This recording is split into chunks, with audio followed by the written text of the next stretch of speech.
Sorry guys, I'm tired. I thought I had it going. I pressed record with OBS, and then I forgot you have to press an extra button with this new system YouTube's doing to turn it on live. So I was sitting here talking with you guys for like 5 or 10 minutes. 30 seconds until minions spawn. Okay, my bad. Yeah, it used to be you just turned on OBS, and if you had the streaming stuff open, it just worked.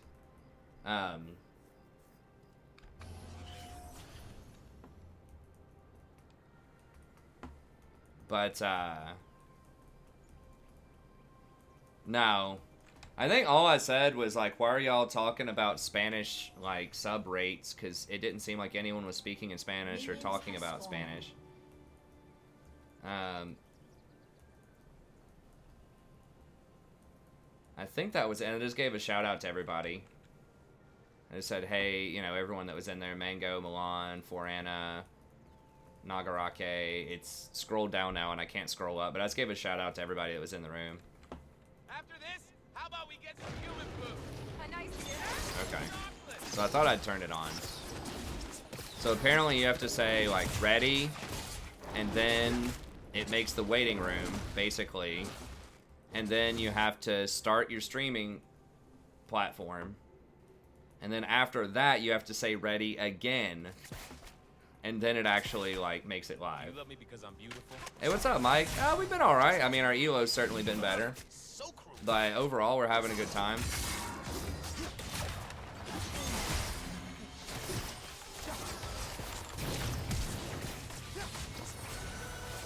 Okay. I always wait until the aftershock wore off before I use my spells on her.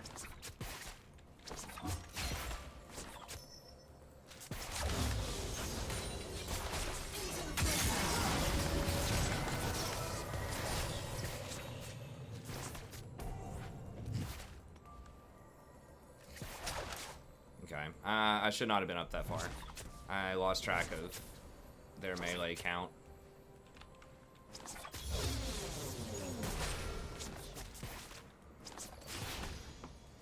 Yeah, it's all good. Okay, if you haven't been here, I'm teaching, so kind of the lowdown is on Mondays and Wednesday streams. I can't go as long as usual. I go as long as I can, but I'm teaching at 2 different universities this semester to pick up some more classes. Because the one university, kind of my main one, only allows me as a part-time instructor. I can't be full-time until I finish my PhD. As a part-time, they'll only give me 2 classes, and so there's another sort of nearby one that was looking for some adjuncts, and so I picked up an additional class. It pays significantly less, but less than the little amount that I make at the main one. But it's something. But like the only class that I could fit into my schedule, and it's like 45 minutes away, the only class that I could fit into my schedule was the 8 a.m. So basically, I have to get up at like 6:30 to get my daughter ready, because that's kind of my wife and I, how we do it is I take her into school and then she picks her up from school.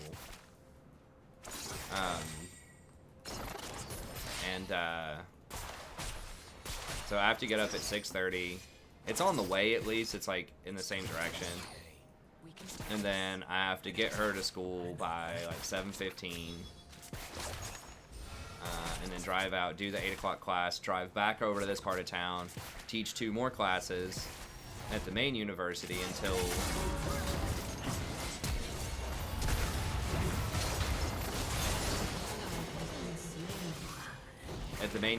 till like 2 or so, and then I end up, then I have to like meet with students, respond to emails, all that stuff. Then I get home around like 3 or 4, usually pass out, go to sleep, try to catch up on the sleep I'm missing, and then get up at like 9 p.m. and then answer some more emails and then start streaming again. So those 2 days are kind of interesting, but it's pretty cool. Like, the one thing about this other university is they have like a really different well, the first half of the class is like very different, and like the pacing is really different. Because they do like a live debate where students have to pick, like, get into groups of 6 and do like a 3v3 debate. And I've never taught something quite like that before, so that's kind of... I've had students do live presentations, but not like that. I guess we'll go boots. You're only given a little spark of madness. So it's been interesting to try to deal with that. And then sort of the average I will make them performance level, I don't know how else to say this, and this is something that one of the guys that was trying to recruit me said. The average performance level is a bit lower than what I'm used to as well, as far as like preparation and innate What's after this? mastery of different skills coming into class. I'm trying to say it like as PC as possible, but just the performance of the students on average is a bit lower than what I'm used to at some of my other schools, and so I've kind of had to recalibrate a little bit and say, all right, that might be a little much. So it was like, okay, at one of these other universities I've taught at, but this one I might need to take another day to explain something or abridge a couple of things or just kind of change my expectations around a little bit. So I'm just trying to, I think, for example, one university that I teach at, I think the average incoming ACT score was like 26 or 27, and this one is like 20, I think, or 19 maybe. An enemy has been slain.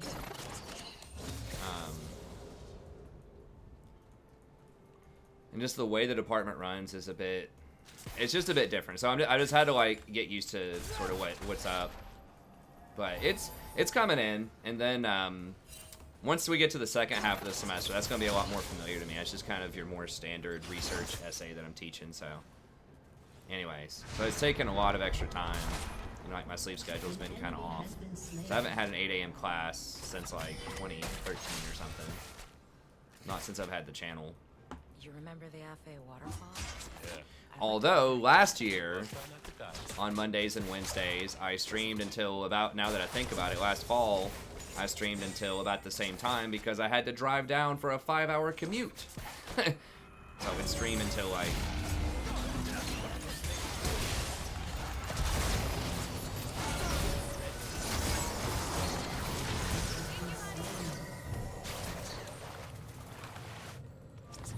So at least I don't have a 5-hour commute. That was basically one day a week, though. That was on Mondays. Occasionally. Last semester, there was one student. It's like, are you the strategy professor? And I was like, after class, and I was like, yeah. And I was like, how'd you know that? And he's part of like a video game club at the university.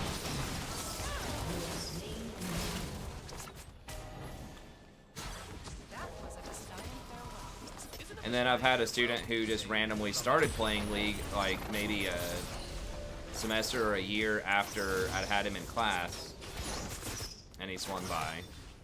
But I never, like, I try to never tell students or, like, imply that I have the channel. I try to firewall it, because I don't want to, like, feel like I just think it's important professionally to firewall it. Doesn't necessarily need to happen, but I don't want people to think I'm like representing the university in any sort of official capacity by doing this stuff. So, not that there's anything bad with it. You know, once again, it's just like, Darling. Yes. I don't know. Especially with some of the old guard and things like that, it could look potentially unprofessional. I don't think it would matter, but could maybe be a conflict of interest. Definitely would not want to like play with students while I'm in class. Do I make you happy or Like while I'm responsible for their grade. I'm like a real stickler for not doing anything that could possibly appear like there's favoritism or like any sort of discrimination for any student. So I don't like hang out with students ever. I don't. No, I do not. You know, everything's paper trailed via email. I don't text students. They don't call me. You know, I even don't meet with them like in an office by myself. Like I meet with them on the public library well, not the public library, but like the main university library in a public space.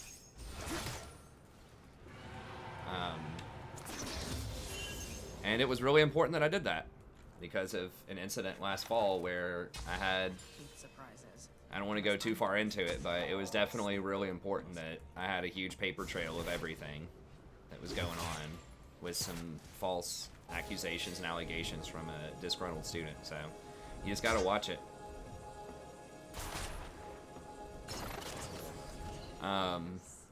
But I, you know, clean whistle. I had everything documented. Enemy missing. I mean, it was perfect. Documentation for everything that happened. Everything was in a public space. There were emails confirming everything. So,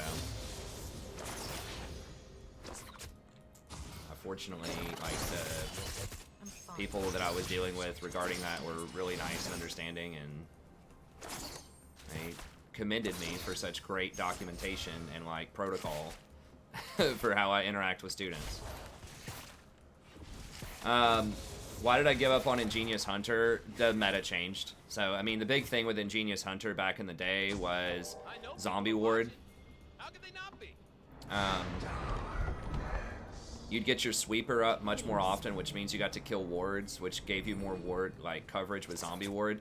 And that was also when Ruby Crystal was in the game, Ruby Sightstone, and it was really powerful. And that was when Redemption was like very, very strong, and Locket before they both got nerfed a ton. So that was like season 7, I think, when Recon first came out.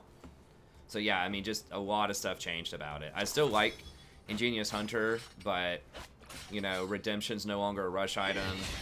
Locket is a very unusual item to get on him now. You only get it in like really weird circumstances. And you know, Ruby Sightstone is no longer a thing. And the most common items on him are not activatables. That was also when Banner of Command was a thing. So you had all these activatable options that were cool. Also, Shirelia's was much more powerful back then as well. All these activatables were very good, but now a lot of the best items on Recon are not, like the activation doesn't matter. Like it's Zeke's, Athene's, and Knight's Vow, typically. You still do get Redemption sometimes on him, but it's not really worth it unless you're rushing like 2 activatable items. Especially without Zombie Ward mattering.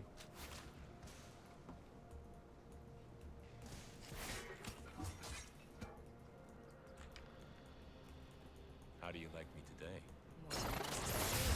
Gotta watch out for Akali who's fed. How many times they have to nerf her, man?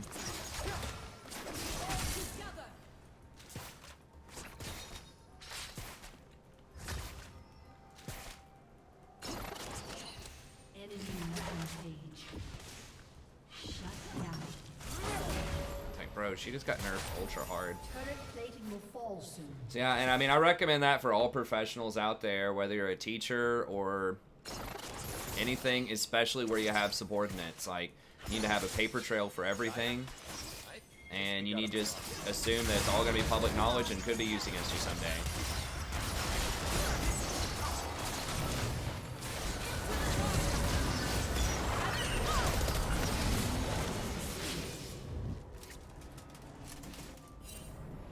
I mean, it just sucks. That's how it is. But in 2019, you just got to think, hey, if someone falsely accuses me of something and there's allegations, am I like legally prepared to deal with that if it comes to that, you know? An ally has been slain. Why do you never say this? We were talking about this, I think it was last stream or the stream before. I remember even back in 2008, somebody was just drinking at a party. There wasn't even anything like questionable or sketchy going on. They were just drunk, and they posted up pictures of them drunk at a party, and they were wearing I worked in a restaurant. They were wearing a company chef coat that had the logo on it, and they got fired for it.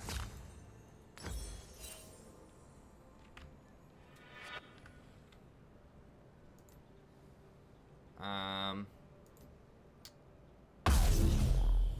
guess we'll do it this way.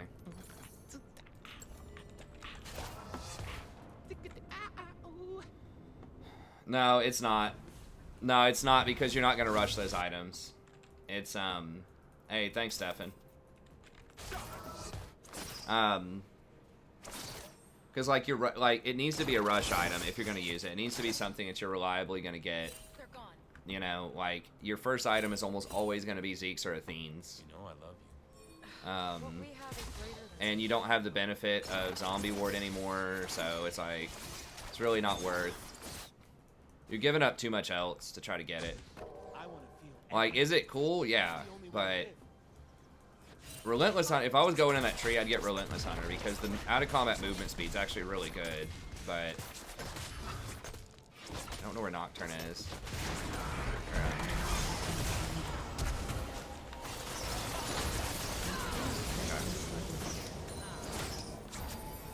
Ally has been slain.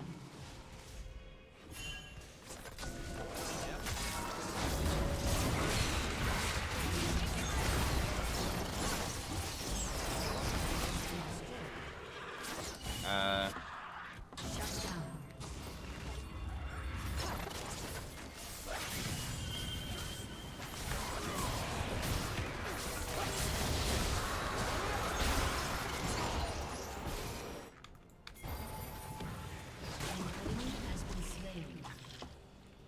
Alright, he got the dragon, but he didn't help his team, and we got a ton of kills. And then we got him, so we should be able to get middle here, I think, off of that. for what? Not saying I told you so.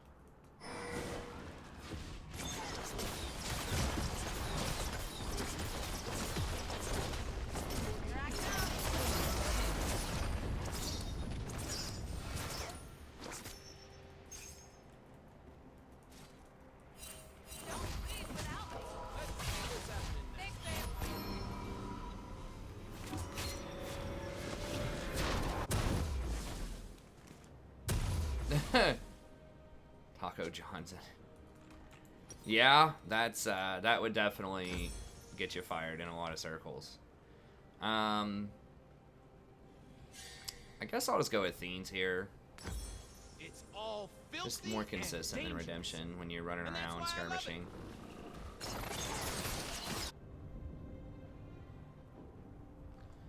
Zeke's is very good. I mean, Athene's is kind of some of the new hotness that people are getting more often, especially if you're against a magic damage lane. There's a lot of builds on Recon that people are doing, especially for the secondaries.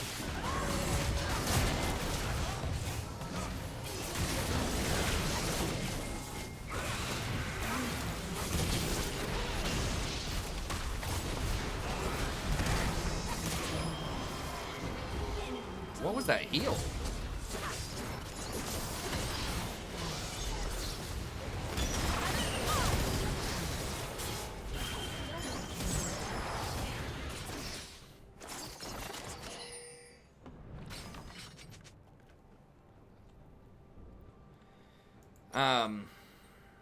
So a lot of people will go Think they can catch me. the Tenacity Rune and Presence of Mind. It's kind of like the newer thing in the last like couple of months. Then there are still people who go like Nimbus Cloak plus something else like Transcendence. I think those are kind of the two main builds. Sometimes people go Aftershock instead of Guardian. Sometimes people go Demolish. So there's a lot of flexibility. And what's up, Arturo?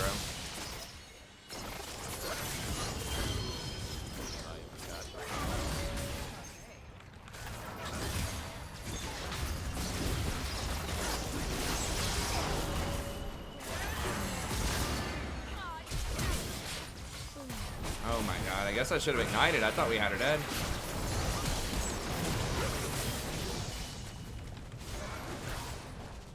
I should have ignited. Oh, we had her. I didn't want to steal the kill.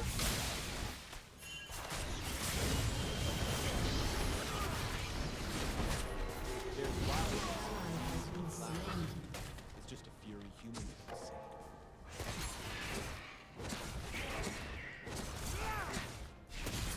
Oh, what are they doing? Are they going for Baron?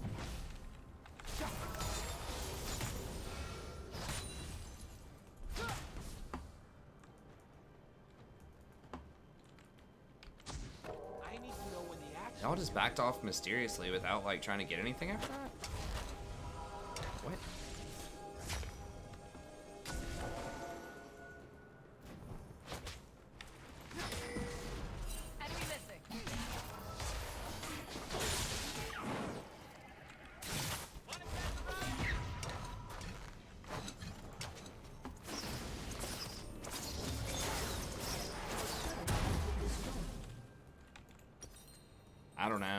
I mean, they could have had mid tower. It was just me, pretty much. I guess Nocturne was there too, but like. Diamond, boy. Woo!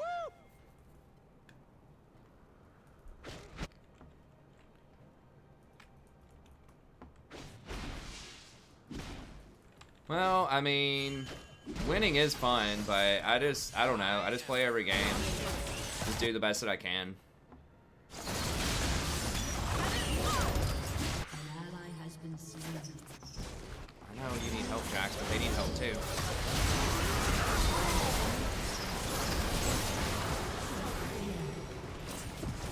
enemy has been slain.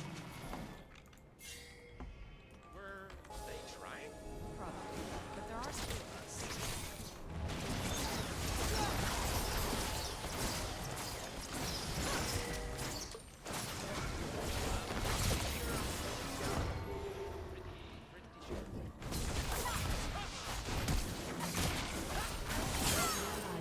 What the? Didn't they just nerf her? What the hell is this?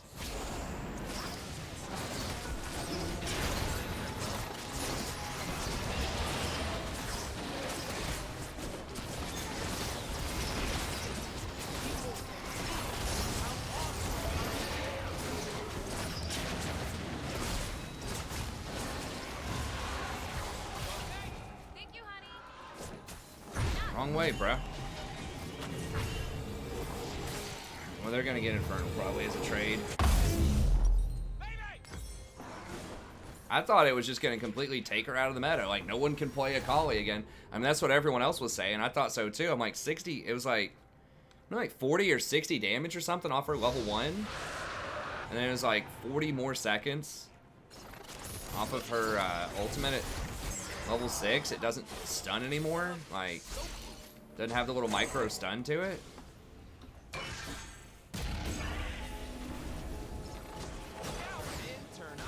Like, that champion's never gonna get out of the laning phase. Guess I'm wrong. They just, I mean, how much do you have to nerf that champ?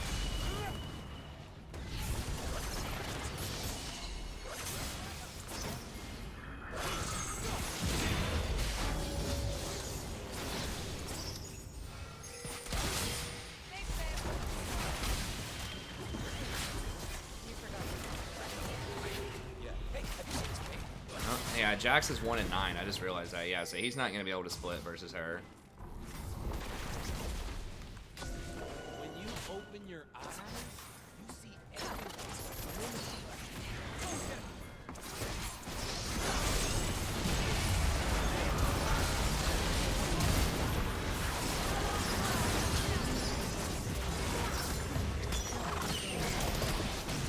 An ally has been slain.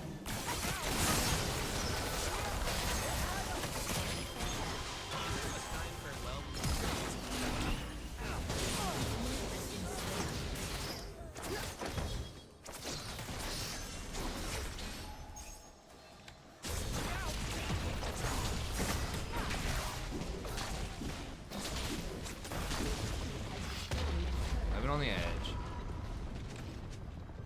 I think it's kind of dumb how the cannon doesn't go in.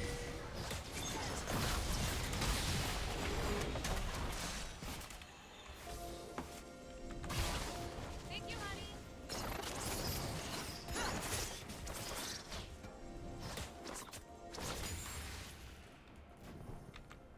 The world isn't about up.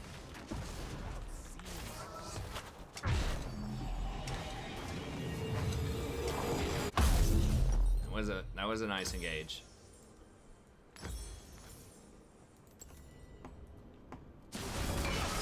That's why Rakan's just so good at following up other champions that have movement too.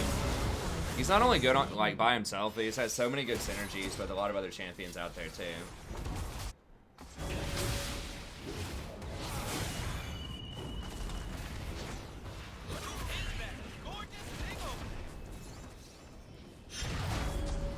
world's a big place. Don't want to miss that.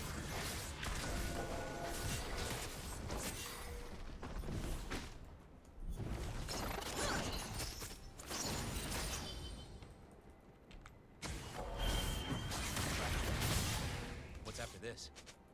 Another road, another horizon. Good.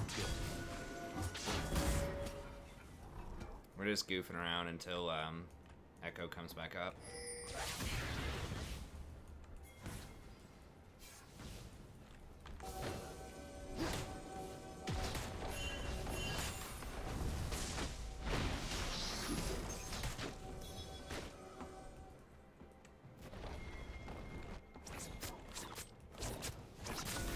I'll just put that there. That's a good fight.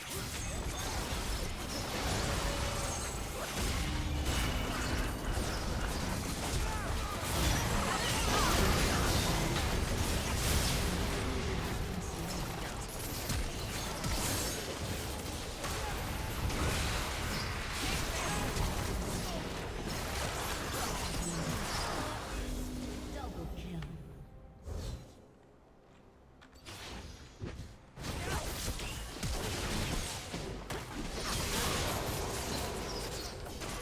An ally has been slain. Just so much damage.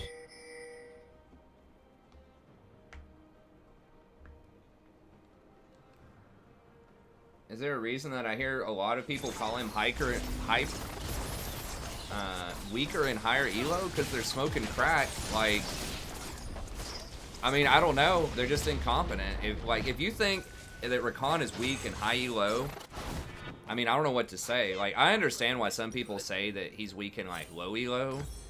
Maybe I think he's good in low elo, but I can kind of understand the argument. It's like, okay, he may not have the timings correct. He's very squishy. He requires a lot of finesse. And so, like, there's a lot of different ways you can get tripped up on the items and runes. But I mean, the man's got 2 world skins for a reason. The last 2 worlds, he has a skin from it. And, like, he's very, very good. Like, he's picked bans, and almost, like, his pro presence is through the roof. If he's not the most picked band, he's got to be, like, close in pro. And he has, like, I mean, he's still, like, probably one of the best engaged in the game, outside of, like, maybe something like Alistar. He's up there, though. I don't think he's brain dead engaged like Mouth. There's a delay on it. You can actually die when you go in. You have choices. You know, one of the big things that separates sort of like a good Rakan from like an amateur Rakan is how many people do you try to tag with your ult. And you have to really understand, do I have time to tag more than one person, or do I have to just leave? Oh, Echo died again, so they get everything on the map.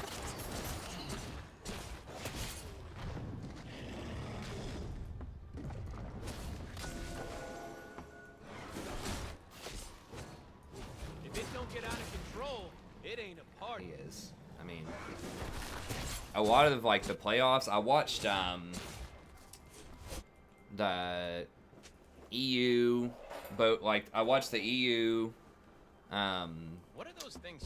was it the G2 versus Fnatic, the first Red ones. whatever of 5 a couple of weeks ago, and then the next best of 5, and then I watched like the SKT series, parts of it, and then I was watching part of like the Chinese series, and he's just like, he's a presence everywhere.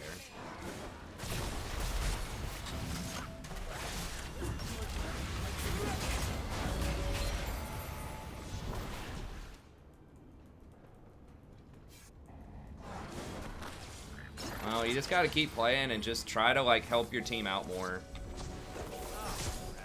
I hate having to have a plan. Usually there's always more you could be doing. Like, you could be warding more, you could be communicating more, you could be roaming more. You know, I know, trust me, I understand being lower than you think what your potential is, or even what your proven potential is. Like, I'm D4 right now, and I was D4 like just a couple of months ago. But I've been like stuck here for hundreds of games at this point. So, you know, sometimes you just gotta keep going and just see if you can figure something out. We gotta kill Akali, I think. Oh, there it is, right on cue.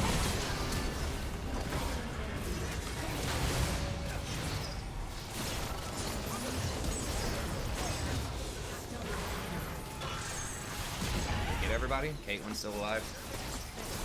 That's great. Well, Echo taketh away and Echo giveth. I mean, two of the biggest, best engages we've had have been the Echo, and two of the biggest throws that we've had so far have been the Echo, so kind of living and dying by this Echo. Nocturne could just go in on the Akali whenever, and I could just follow up, and she'd probably die. But Echo catching people with, like, these 2-second stuns is pretty brutal. I think we get 2 inhibitors off of this.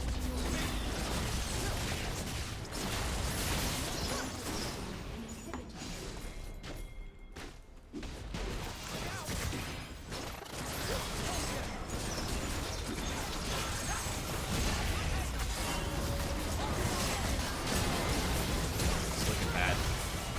Enemy double kill.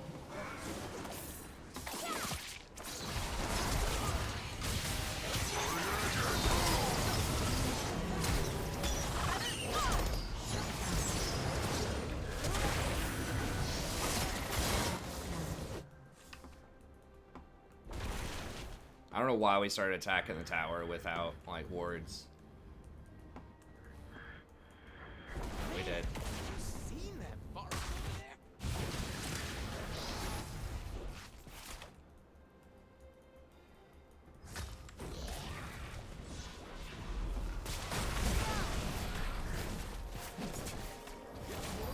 I don't think they're actually going to be able to get that much. They don't have waves.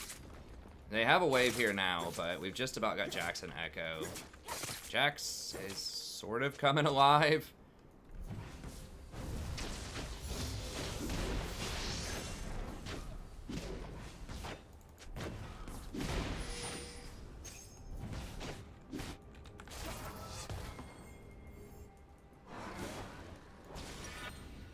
I think you're right. I think people were over hyping the Xayah nerf.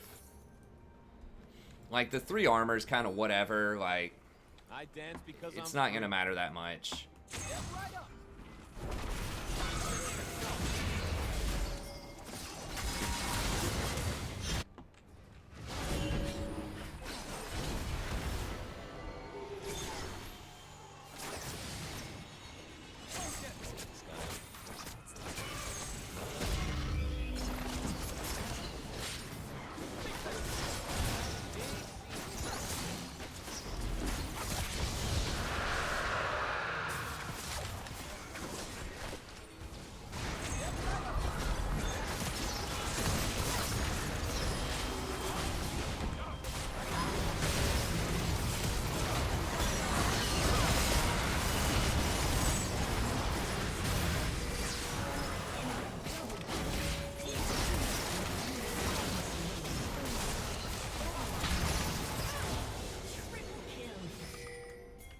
Alright, we got it.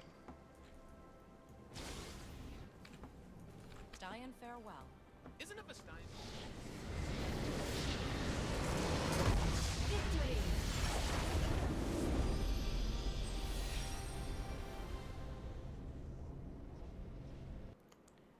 I don't know, man.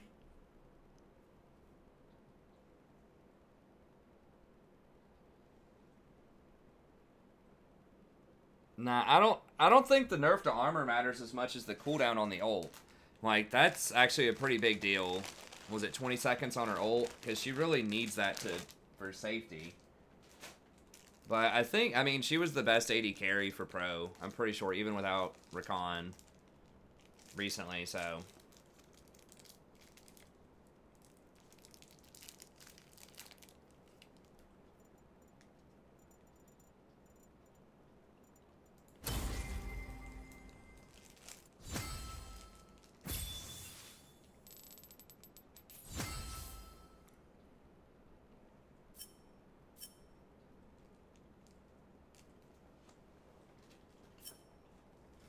I mean, Akali at level 17 is the exact same thing.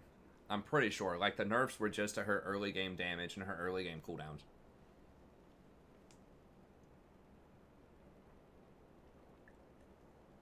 I mean, what a lot of people don't understand is that, like, it's a team game and it's not enough to just, like, do well in your lane. You have to figure out how to win not just your lane, but win every lane. That's why a lot of the best Smurfs, when they're smurfing, You see them play like a lot of times like really heavy macro champions, and they just macro the map like crazy. What's his name? Apto in Korea, for example, is kind of like the grandmaster of smurfing. And he just plays TF all the time because he just wins middle lane, and then he just wins every lane off of TF. That's why Talia, whenever she's good, is someone that's popular with Smurfs. They've nerfed a lot of that stuff, but you know, Ahri, like, roaming's really important. Rakan's also one of the best roaming supports. I could probably stand to roam a little bit more. I do roam like a decent amount, but I could probably do some more.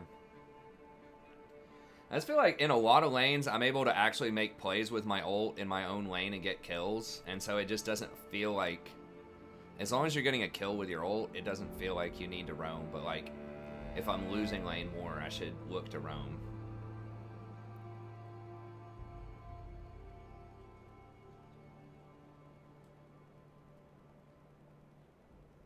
Nice, Cody.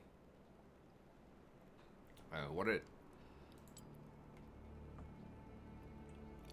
80. Okay, we had more than I thought. I never can keep up. Like, I don't know. Like, I'm so bad at simple math. It's not even math. You just look at the number. I'm so bad at record keeping. Okay, what do I have? 82. Okay, so we might actually get in promos if we win this next one. I'll try to play something non-Rakan, but it'd be nice to get out of at least P4 and get back into P3. I think I personally, for the most part, have been playing fairly well over the last, like, couple of weeks. I think we're seeing glimpses of my former glory. I just have to, I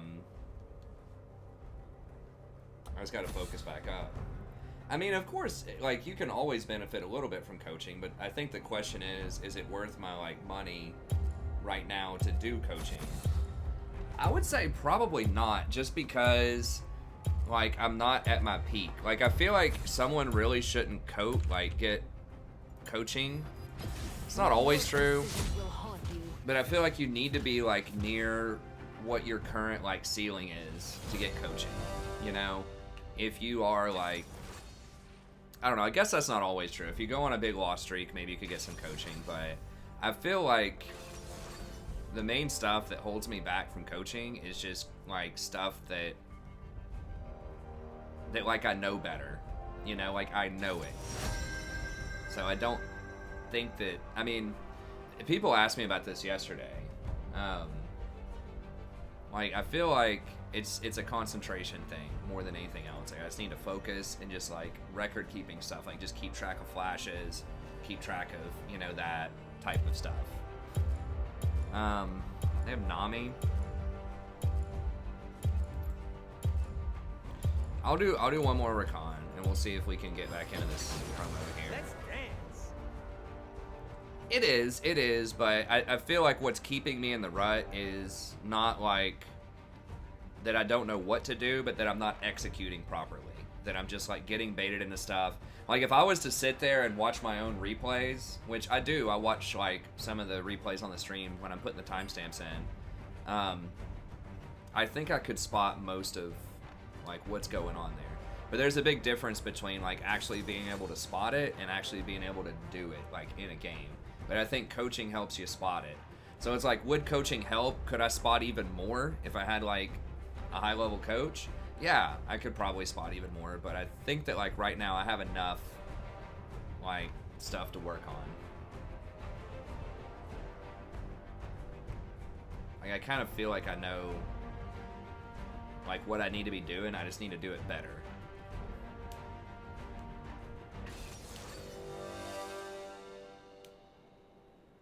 I mean, it's not a negative. It's really like a money thing. Like, for me to hire somebody that I think is going to give me, like, more stuff than I know, I'm probably going to have to grab a Masters or a Challenger player. And, you know, it's probably going to cost, like, $30, $40 minimum. Depending on the person, but...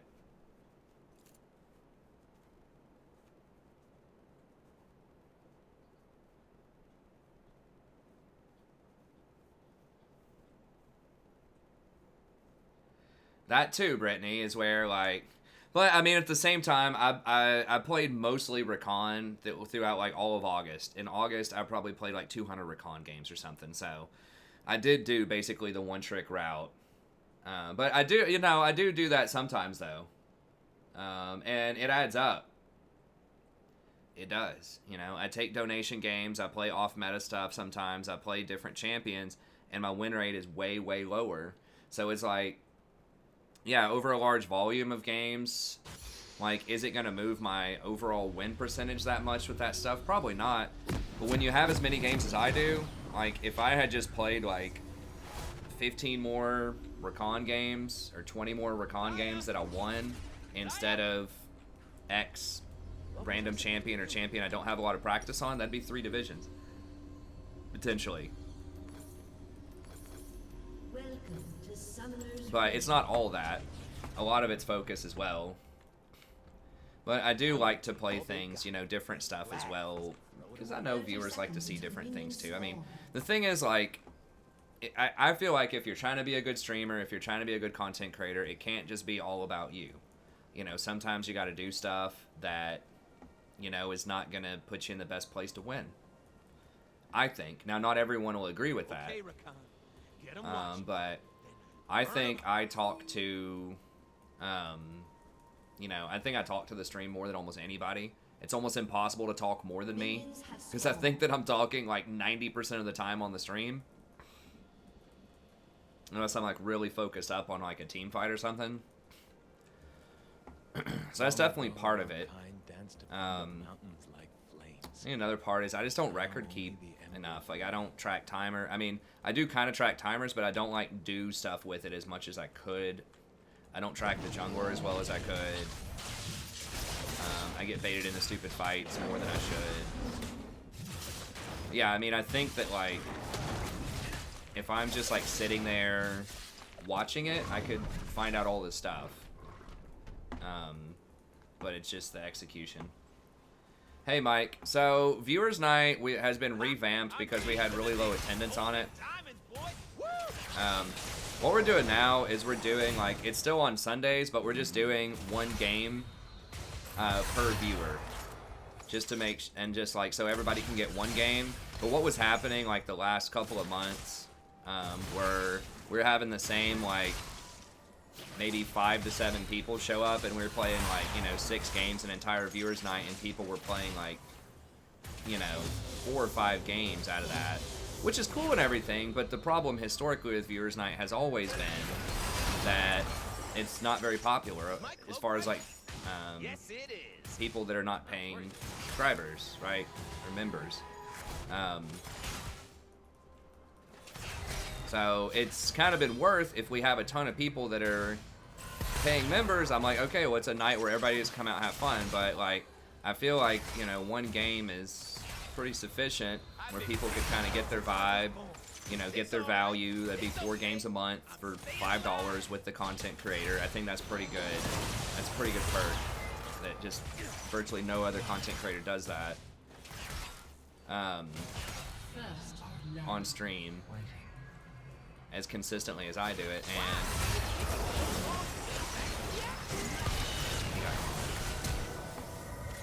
And so that's how we decided to compromise it. So we keep it, we make sure everybody gets a game that wants a game, but then once everybody's had a game, then I just do more ranks. Nami's still good. It's just like in this meta right now, I feel like Engage is at a premium because not a lot of other roles are playing Engage.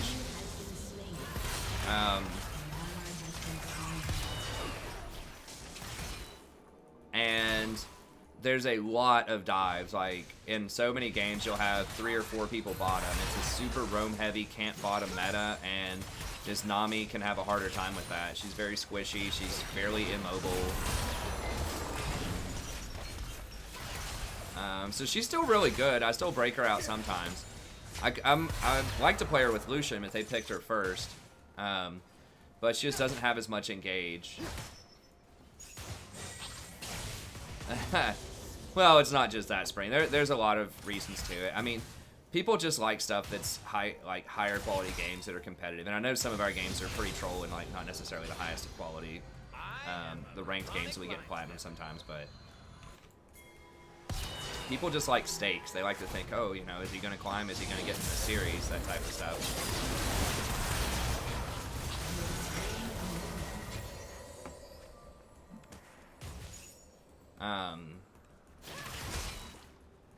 So I think that's a big part of it, and like I'm usually on my off roll. A lot of people tune in to see me playing support. Like I'm not as good on my off roll. A lot of people are on their off rolls. Some people, I mean, it's a lot of stuff. Some people would just like deliberately play stuff that's just not competitive at all, and it's just like the people playing it. That created a double problem because the people playing it didn't really want to play in it. It's just kind of a waste of time. It's like some of the picks are just so ridiculous. It was just like a waste of time, and then people didn't want to watch it either. And that ran off some of our like high elo people who were kind of creating higher quality games. Like when we used to have more high elo people in, I think it was fun. It balanced out. People could see like, you know, good plays by, you know, Kleenex or Roach or, you know, stuff like that. But then, you know, they got busy with other stuff, and then there were other higher low people that, you know, pretty much said they just kind of didn't like to come out because the games weren't like, people just were screwing around too much.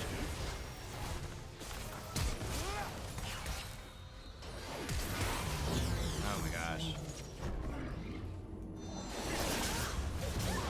Has been slain. Shit, I ran out of mana! No! Dang it. If I save my W, I think we kill him there. I didn't look at my mana, and I used 60 of it on that Q. Sort of, Springjack, sort of. I don't know. I'm not trying to blame any specific people. It was just a big combination of factors, so it was cool, but I mean, the bottom line is like it just wasn't popular both for the people that are donating, because we only had like 5 to 7 people showing up, and we have like probably 100 donors or so across all the different platforms and ways you can donate. So we're getting like less than 10% of the people that are donating to even show up that want to play it, and you know the viewer numbers are usually down by at least 30%. I will make them hear. An ally has been slain.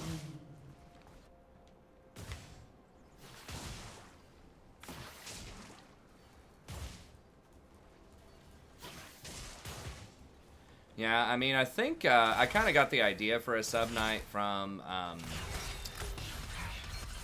Trick 2G. I don't know if he still does it or not. He does like a sub wars thing, but he doesn't play with them. Basically, they play against each other, and he just kind of announces it. But I think a lot of it's he like pokes fun at people, so it's just kind of like a different sort of thing. Whereas like subs versus subs, but he would just be an announcer for it. Which could work. It could be fun. I don't know how it worked out for like his viewer numbers and stuff, but oh my gosh.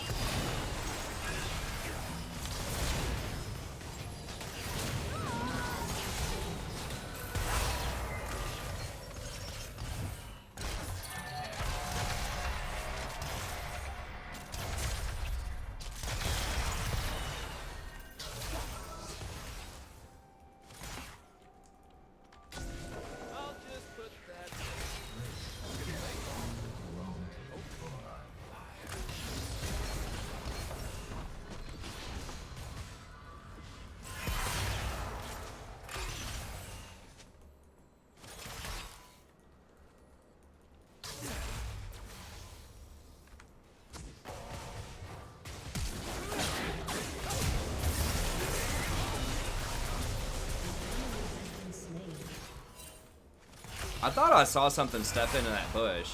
I was like, wait a minute, was that Nami? I forgot they even had an Eve on their team. That's the kind of stuff I need to be keeping up with. Who is their jungler?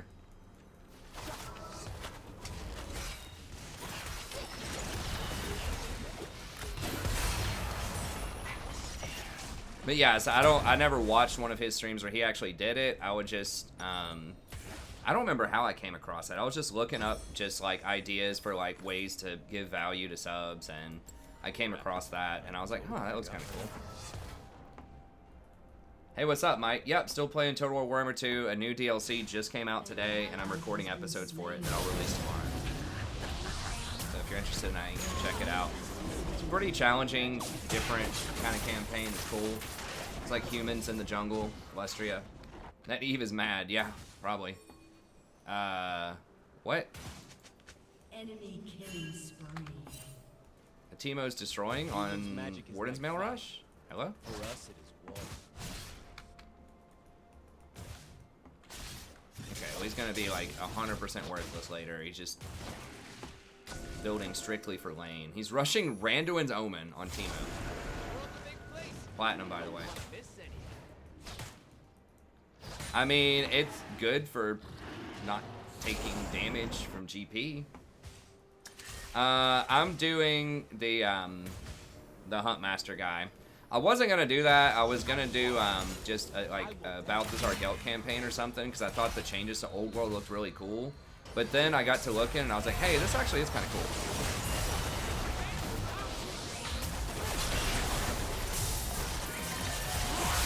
She got the stun. I didn't even see the Eve there, honestly. I just saw the Nami and the Jhin. But yeah, I've probably got like 5, maybe 4 episodes recorded on him. But I did like 4 hours of practice or something where I was just looking stuff up, trying out different openers and different builds. It is spicy. If I don't end up dying here in the next little bit, I'm in kind of a precarious spot. But it is spicy. I try to take on a couple of really hard fights and get punished for it. That's one thing that I take for granted that I totally forgot about. I'm like, man, a lot of these content creators are like, well, first of all, they have early access. They get to study it and practice it way before I do. But also, they just start releasing a lot of episodes on like day 1. I'm like, what if they lose?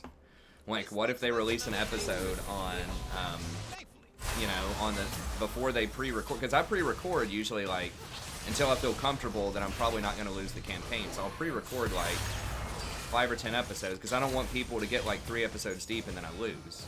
That's happened like very rarely on campaigns that I've published, but it's happened in like practice runs before.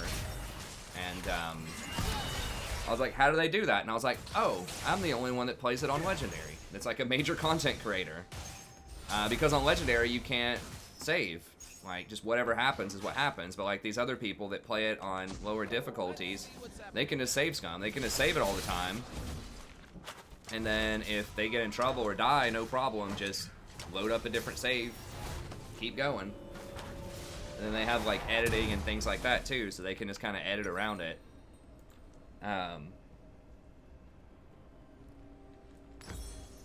Which is not a bad thing. It just means that it takes me a little bit longer to produce stuff because I'm trying to make sure that it's quality. I can't save it, and I don't have early access, so I don't get to practice any of it before the first day. So usually I try to get something out by like the second day. But, you know, there's been people asking me all week, are you going to do stuff for the DLC? Are you going to do stuff for the DLC? It's like, yes, I'm just a peasant, and I don't have early access, so it just takes me a second. I could probably get early access, though, if I asked him, so I might try to do that for the next DLC. I think, like, you know, 27,000 subs or whatever is probably enough for them to hook me up. Shut down. Yeah, I haven't tried the lizard guy. I mean, one thing I was kind of reluctant with him is I just did Mazda Mundi. I actually still have like 10 episodes of Mazda Mundi I need to release. No, League doesn't have early access, man. What? You mean to like... I mean, the PvE, like everyone in League has early access if you want. It's the PvE.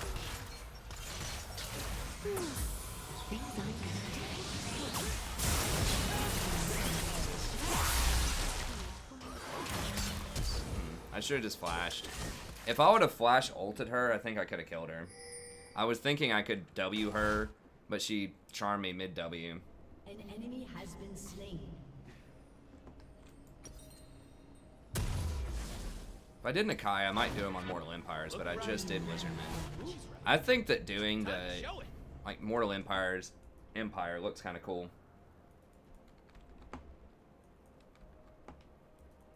Sleep your way to the top. Guess I could. It's all filthy and dangerous. And Talk to that's my why wife I love about it. that. Who's that? Joey? They do have a... I don't know how many, like, female developers they have. They do have the commentator. I don't know if she's a developer or not. I think her name's Joey. Probably short for Josephine or something like that.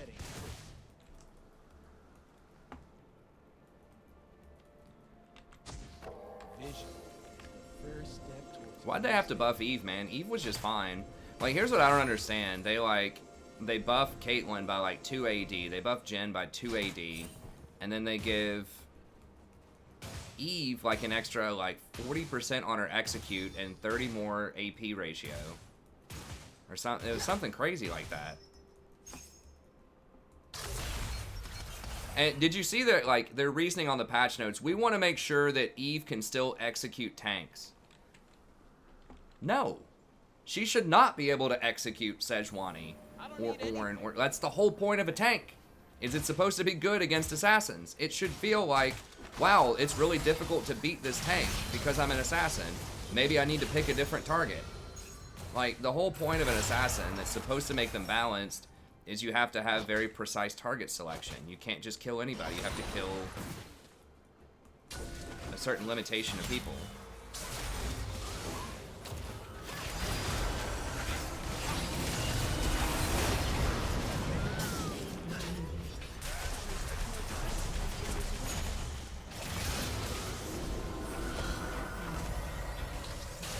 Like, that's supposed to be the skill in it. It's like, okay, I can't get this Sej, so I'm going to use all my mobility and dance around this stuff and get to the back line.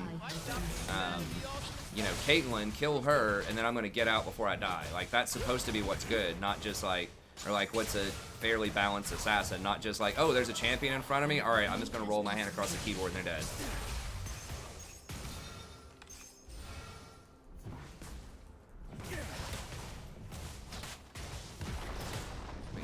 I mean, you're right about that. Like, people just don't like playing tanks. They're boring. People don't like watching tanks as much.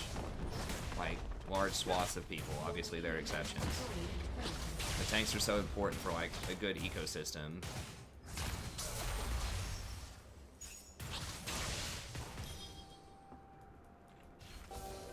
Yeah, I mean, assassins. I don't mind, like, some assassins being in the meta. They're the most annoying. Running straight at us? Okay.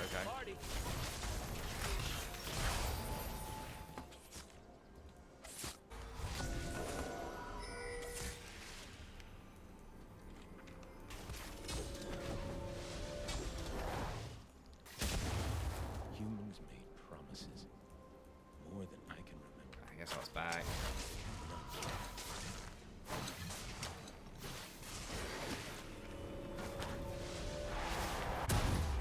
I'm not gonna make a play around that without my boy there. An enemy has been slain. They're scared of darkness. They're scared of magic. Your turret has They been are destroyed. scared of where I'm from. I don't think of Lee as an assassin. He can build sort of assassiny, but he actually requires a lot of skill to play correctly, and he doesn't scale like super well later on unless you're really fed. I think Lee honestly is like one of the most fair champions in League of Legends. I think he kind of always has been. Sometimes he's like a little strong for pro, but I think he's like, Lee is picture perfect, like great balance. Same thing with Thresh. Because it's like, it's high skill cap, but there's never really a point where you can just like roll your hand across the keyboard. You're still punished if you screw up throughout the entire game. But you're really, really good if you do well. And there is counterplay to most of his stuff, right? You know, there's a little cat and mouse back and forth. Are you going to take your Q or not? Are you going to flash kick them? Should they flash early? Like, there's a lot of decisions and a lot of opportunities for both the offensive player and the defensive player in a Lee Sin interaction. It's kind of the same thing as Thresh.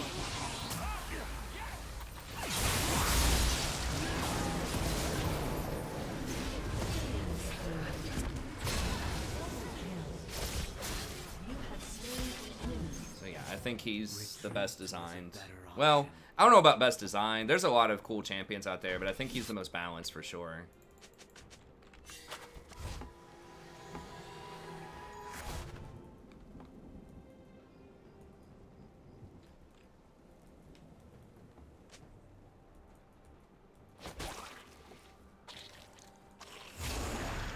Yeah, I mean, I'm not saying I always like Lee on my team.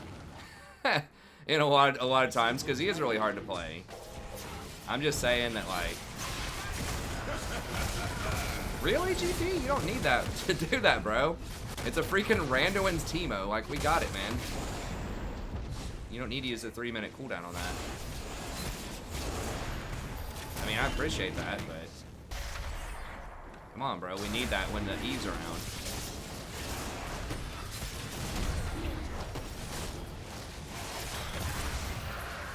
Freaking kidding right now.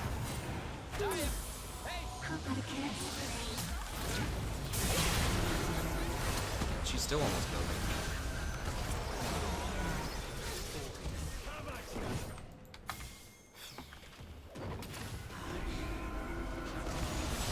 How did I even have vision of that?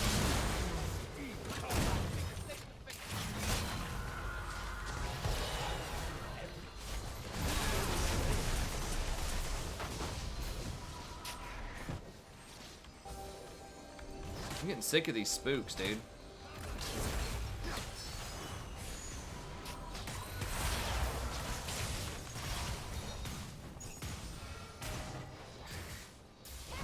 Why I just like saying that. I think a spook, isn't that supposed to be a spy or something?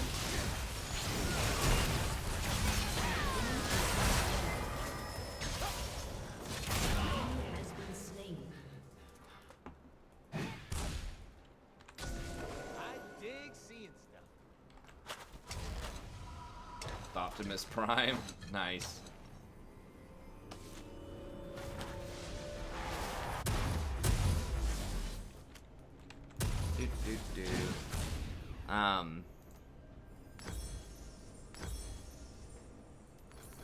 I think they underestimate my charm.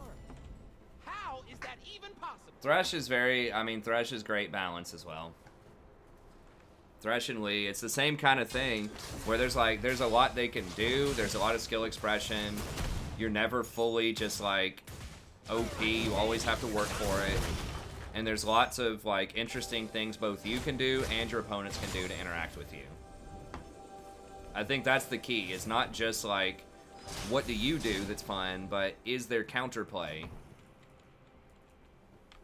And it's really hard to get that right, where you have a good champion that also has counterplay to it. Because usually if there's too much counterplay to something, it's not going to be good. You want to be playing the stuff that does not have the counterplay.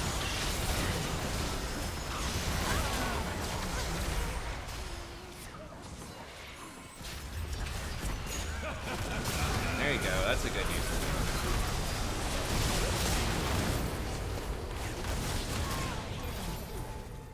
Ace.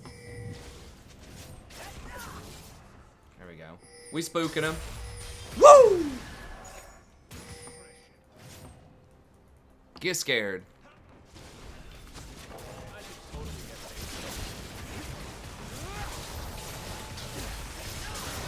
Kane's probably spooking him. Jin's just like wanting to throw his keyboard through the window.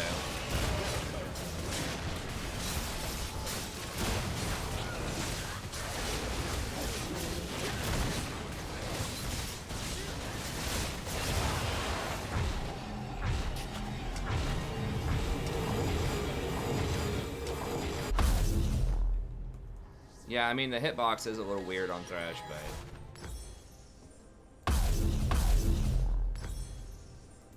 Humans think that to believe in something, you have to be serious about it.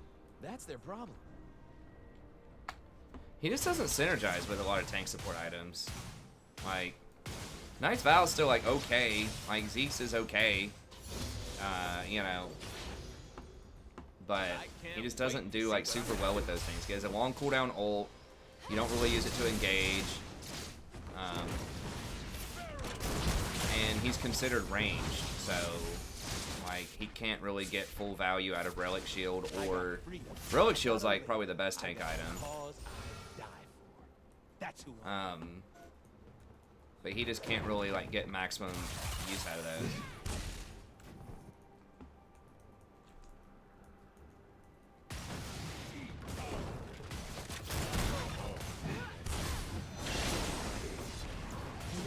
Has been slain.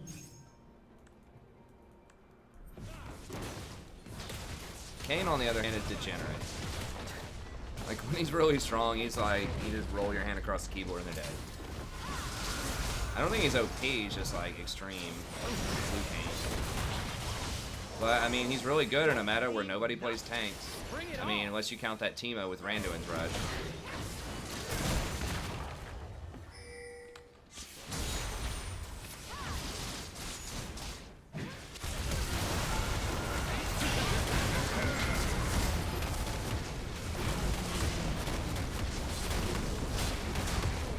Spooked him! I didn't look up what that is. I hope that's not like a racial slur. I think it just means like a spy. Sometimes I say things I'm not quite sure what they mean, but I like the sound of it.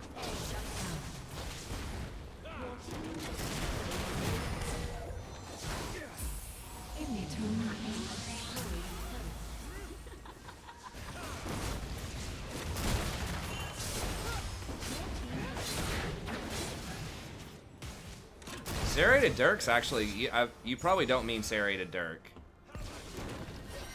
Because Serrated Dirk is a component of every lethality item. I think you mean something else.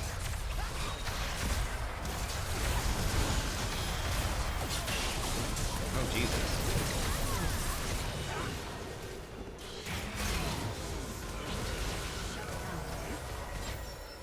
There's like a jungle version. You mean like, is there like Hunter's Machete or... No, they got rid of Hunter's Machete. There was, I think you mean the jungle item. I don't even remember what it's called. It turns into a Serrated Dirk.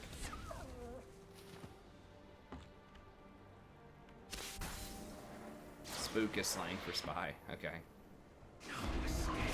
Poacher's Dirk, yeah. Okay.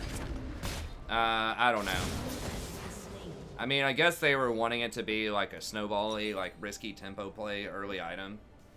Like a Mage Eyes kind of thing.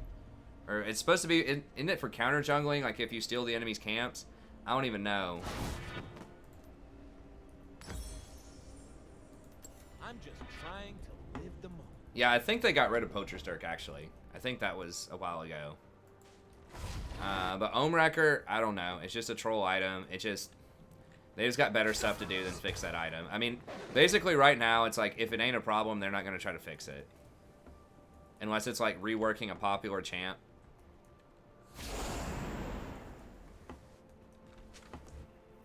Magic is supposed to be scary. Yeah, Hunter's Potion and the Dirt got Supposed to removed. hurt. Ecstasy. But I mean, really, if it's not bothering anybody, just let it in there. You know, just let the Iron players theorize about it or something. Not to disrespect Iron or whatever. I get asked about it every now and then. I mean, whatever. Just let people theory craft it. Think that it's like cool, maybe. I don't know. It's a trap, but hey, sometimes traps aren't all that bad. Hashtag grinder.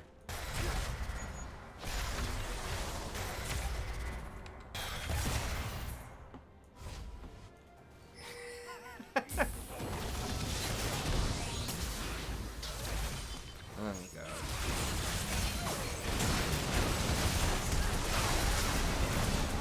Oh my god, I'm slowed for 50 years.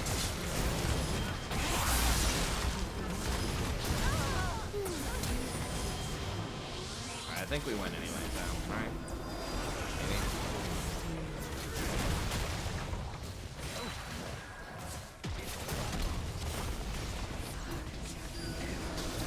Get that little squirrel. Get that squirrel.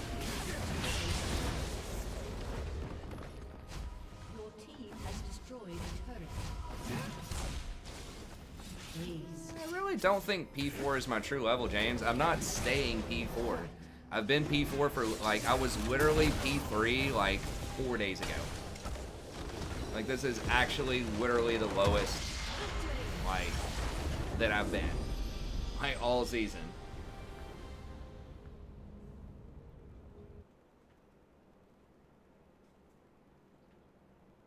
And I don't peak around P1. I was D4 for 2 months. Like, not even including, like, much earlier on in the season.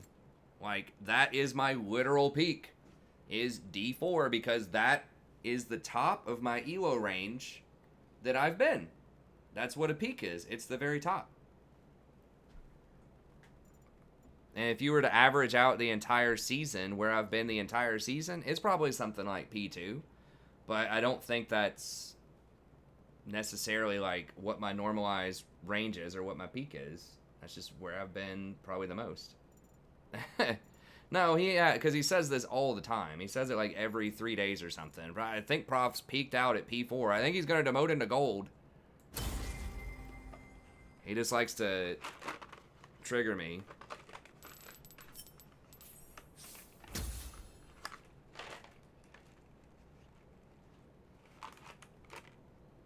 Oh, Jesus. Wait, wasn't I just at 82? Did I dodge? Did I dodge a game? Hold up. Hold up. I don't know. I mean, it's up to you. If you think I play like a P4 player and I'm never going to get any higher than that, then I guess, you know, you can think that. That's fine.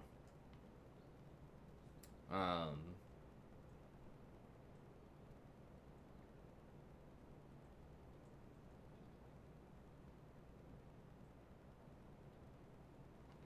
watching a replay here. Hold up.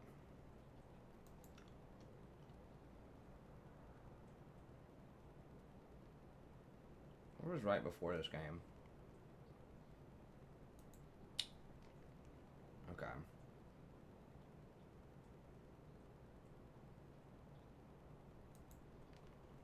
Did I dodge?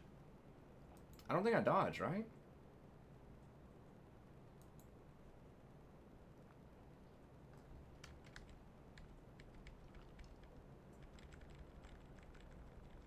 I thought I just clicked on...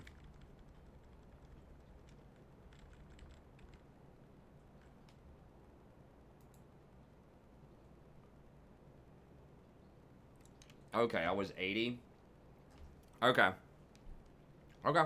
I thought I was 82. But I was 80. Before the game. I guess I was changing 42, and I meant to change it to 80, and I accidentally changed it to 82.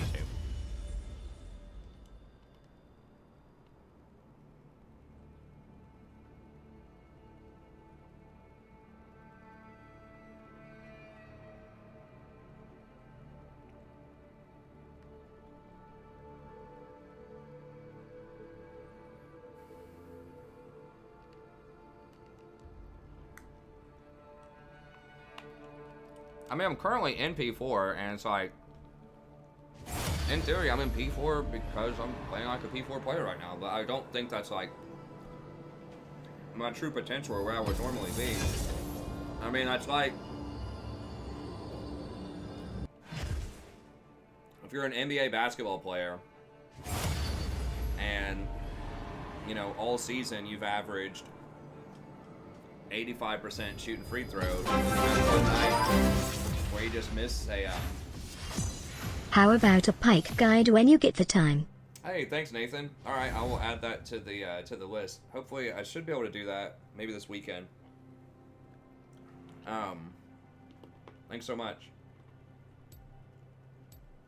Yeah, it's like if you miss, like, you have a night where you go like 50% of free throws, you have a bad night. It's not like you're all of a sudden a 50% free throw shooter. It's like you had a bad night. It's not 50%. I don't think it's all my teams. I think I've messed up stuff. Like, I don't want to sugarcoat it and say, oh, I should be D4 if my teams weren't so dumb. It's like, you got to play with what you're given, you know? If you want to play with, like, good teammates, then that's what flex queue is for. You can go rank up in flex. So, you know, and handpick your teammates. So I'm not trying to, like, make excuses or anything. I just don't think it's an accurate statement, but that's fine.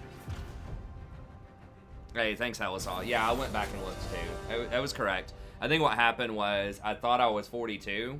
I had it miswritten on the thing. And then I saw that I was 80, and I tried to switch it over, and I wasn't paying attention, so I wrote down 82 instead of 80. So I think that's what happened. I'm really scatterbrained in general. I'm pretty sure, I think I've talked about this before, but I'm pretty sure if they had like ADHD in the 80s, then I would have been diagnosed with it. I'm sure I could probably be diagnosed right now with it. But because I was when I was in kindergarten, I remember, and those of you that are longtime viewers of the stream probably heard this story before, but I was in kindergarten. They had like some special like class at my school. They called it transition. So it was for students who were smart enough to pass kindergarten, but they just like got up and ran around all the time. They were just like just acting crazy all the time, which is what I was when I was a kid. I was definitely the class clown. Even up through high school, I was class clowns, goofy, just like full energy, just like nonstop all the time. I was like doing cartwheels in the hall. I was like sliding into line, just cracking jokes everywhere. I could do all the work, but I just, you know, when I finished it, I'd just be goofing off. And yeah, they had this class called transition. And so I got put into that class, which is like a grade between kindergarten and first grade. It's like you can pass kindergarten, but they don't think you're going to be able to sit in a desk for first grade. So they put you in transition. So they had the brilliant idea of, hey, let's just put a class like of 15 kids that all probably have like ADHD. Let's just all put them in one class.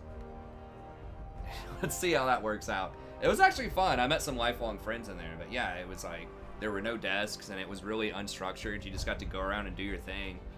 And I remember learning stuff that I thought was pretty advanced for the time back in the 80s. Like I knew the planets in order, and that's just one thing that stuck out of my mind. I remember we didn't like actually learn that until like third grade.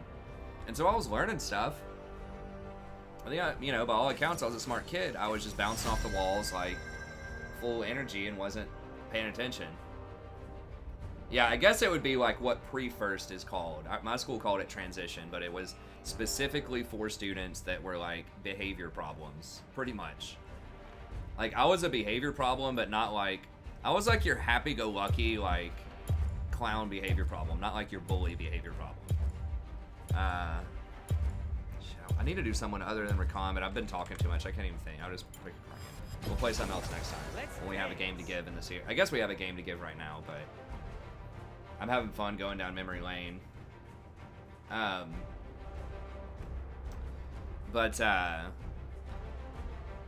that was interesting. I'd do stuff like, I remember I'd like bust a like milk carton over my head just to be goofy, like during lunch period. I remember I splashed this girl next to me with it. She was really cool about it, but yeah, I was a goofball. But anyways, yeah, I mean, there was I mean, maybe if you were like really extreme back then, but like no one ever, you know, was like, hey, you probably have this. So I'm still kind of that way. I'm like functional. I'm not as bad as a lot of people are with it, but yeah, I probably should have. I don't know. I like kind of being the way, I like who I am. I like the way that I work, but at the same time, like, it can be difficult for me to concentrate sometimes because I'm always just like jumping around, splashing a girl with milk. Yeah, I mean, I had like, there was like those little like elementary school milk cartons that were like probably 8 ounces or something. And I don't know why, just out of nowhere, just one day I just grabbed it and I was just like, boom, and just like crushed it over my head. Maybe I saw it in a cartoon or a movie or something, someone crushing a Coke can on their head. I don't know. But I just like, it just like exploded and just like went all over me and like splashed this girl next to me. And one time I like got everyone at my table to like point to this light. I just wanted to see if I could organize everyone and just get them to do something. And I got like 10 people to point at this light on the ceiling during lunch, and this like kind of hall monitor person came over, and she was like, what is the meaning of this? What are y'all pointing at? And I was like, we're just pointing at the light. She's like, why? I said, I don't know, I just wanted to do it. She's like, who's behind this? I said, me.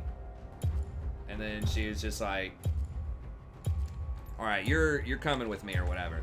And then, like, for, Your worst decisions will haunt you. like, recess or whatever that period, I had to, like, sit in the teacher's lounge. And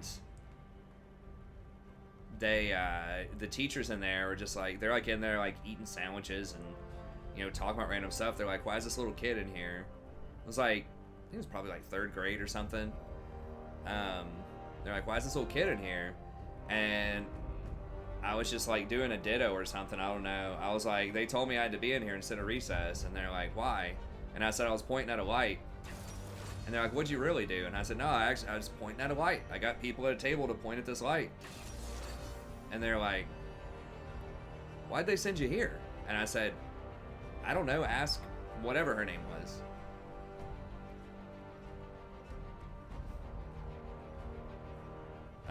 And so I got in trouble for stuff like that all the time in school. I got straight A's on everything, and I was like in their advanced math. I was part of like tag, like the talented and gifted, they called it, like tag. So I was like in tag, but I was also in trouble for like busting milk cartons over my head constantly. Like that's just who I was as a kid. I was just F in behavior, A in everything else.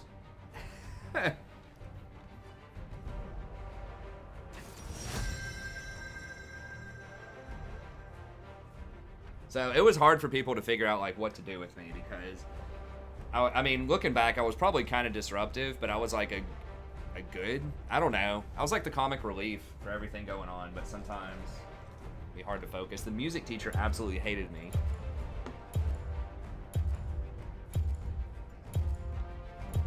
We'd be like playing some music or something, and I would just like rip just like a huge fart or something that I'd been saving up and just blow everybody away around me at the time. And then it'd just be like, the music teacher just be like, what was that? And I was just like, what, man? Nature calls or something like that. I don't know. I was just like, always just messing. I was just like, I was the definition of a troll. Like, like just sort of just a goofy troll, pretty much. Can we actually win this? I did stuff like that in high school too. Not like that, not like the fart thing, but like everybody's a support main? Okay, I'm using a 3-pointer on this, I think. Do I have a loss to give? Maybe I have a loss to give. I think I have a loss to give. Well, it's Lulu with Kog'Maw is pretty good in general.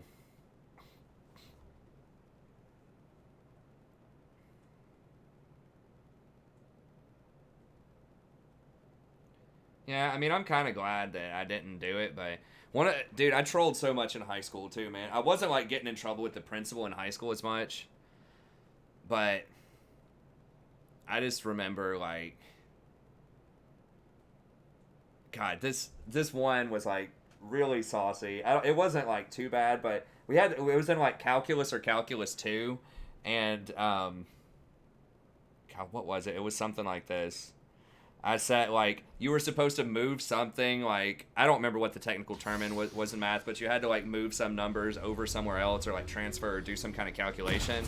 And I said you got to pull it out of this one like equation and like put it into another one. And then my friend was like asleep or something in there. He's like this genius that slept through class half the time and still got like 100 on every test. But he was, I convinced her that was the terminology that would help people understand it. And it was setting up for this elaborate joke. And then I said something like, you probably see where this is going. And then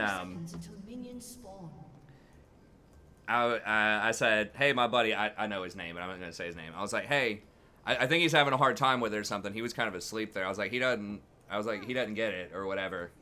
And then she was like, we'll just call him John. That wasn't his name. She's like, John? She's like, you better be sure to pull out or you're going to be in big trouble. Like, you're going to get it wrong or something like that. And just everybody busts out laughing. And then she just, like, didn't really think that through all the way. And she's like, why is everybody laughing? And then she was just like, oh, sort part of. They just played it off and didn't even say anything else and just kept right on teaching. But yeah, she quit using that terminology for that type of equation after that. But that was a good giggle. And then I don't remember, man. Some of these jokes, my friends were jokesters too. Some of them were kind of pushing the envelope. But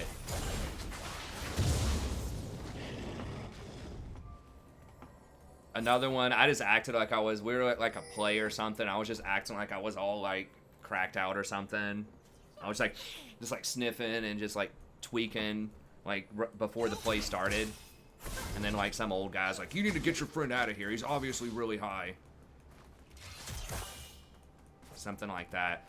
And then like, we're just like, oh, he'll get it together. It's fine, it's fine. And then like during the intermission, I was like it was like some Shakespearean play. I was like talking to my friend like really eloquently about it with kind of this deep analysis of the Shakespeare.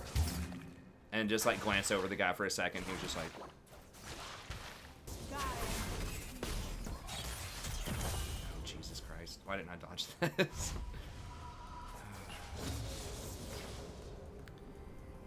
Karma Ezreal is rough. So Cog and Lulu are good because, in theory, because Cog really wants a lot of attack speed and he needs movement speed because he's really immobile. I don't even know what runes I got.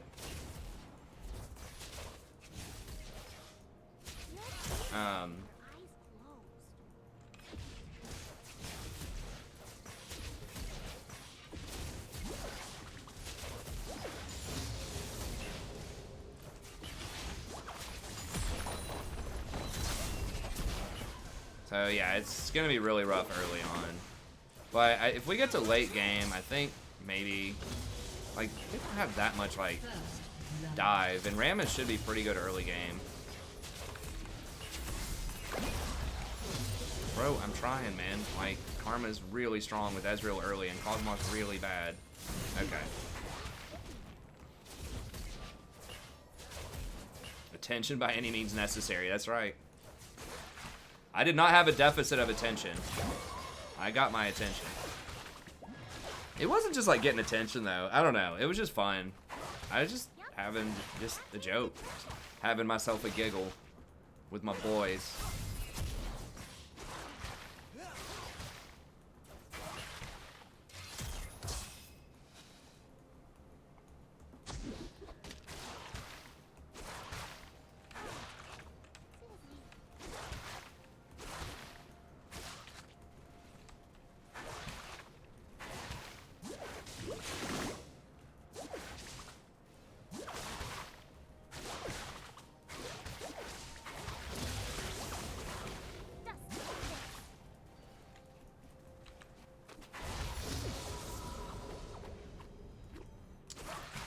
I think that's max. I get like 3 points in shield probably.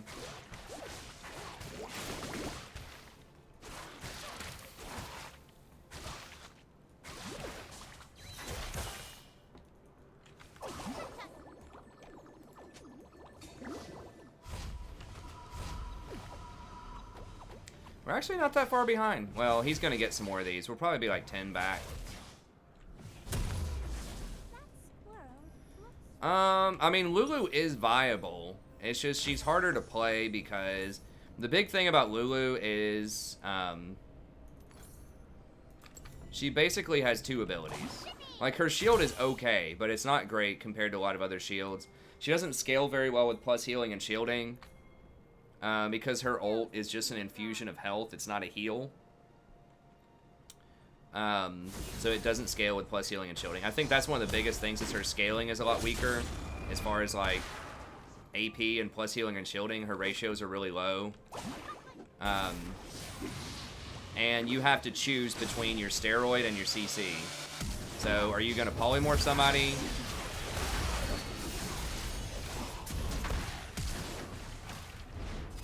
Oh my god, for real? Are you going to polymorph somebody, or are you going to buff your AD carry to where they can move faster? Did he flash? Oh, he flashed for it. It wasn't even close. He hit him with 2 autos and still wasn't enough.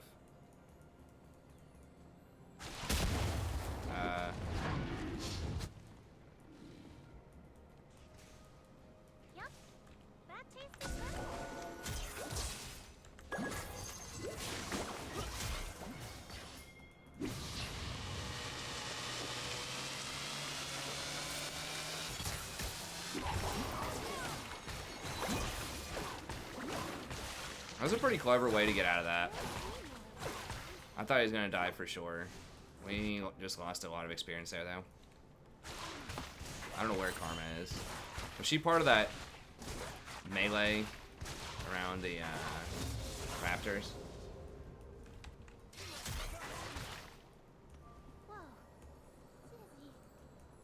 Okay. See you, milkshake.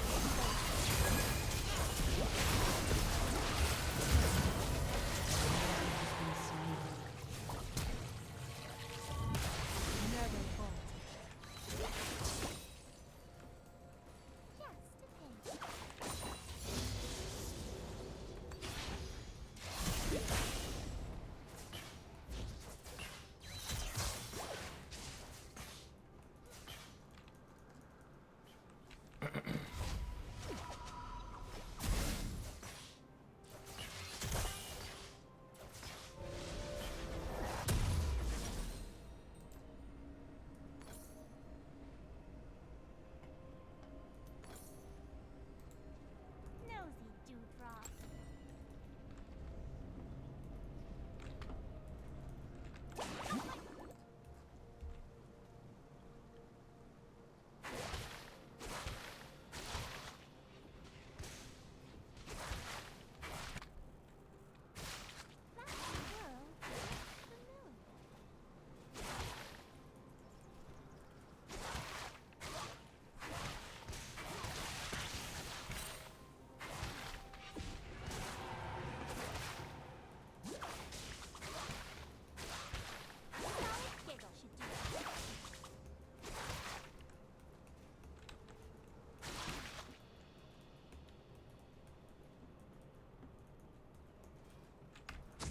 Man, we're getting smoked. On CS. How are the other lanes doing? Not that great. I don't know. I mean, it is 3 supports on this team. I probably should have dodged. But if I lose, I think we'll probably lose like 17 or 18 maybe. And then we should be able to get back in one more game because we're at 99 OP. Where's Karma?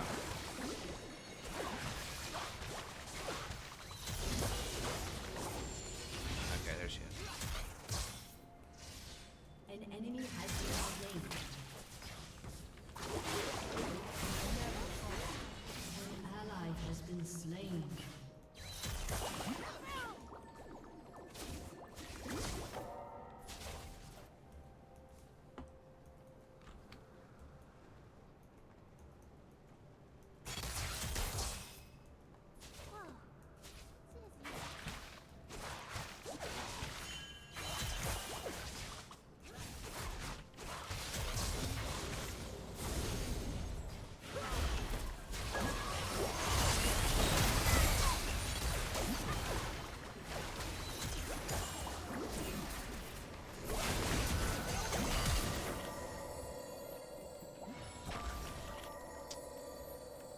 I should have maybe just buffed the Kog'Maw immediately when he was auto-attacking. I was trying to go for the poly on the Ezreal, but I didn't make up my mind fast enough.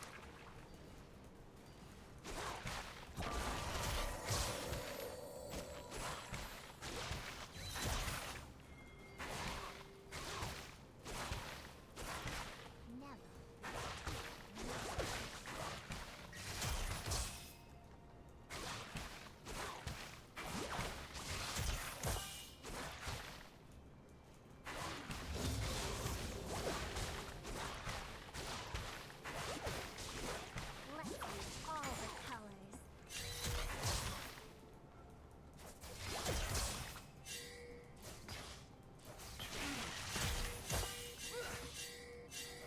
Why is everybody pinging back? I don't... Mundo down here or something?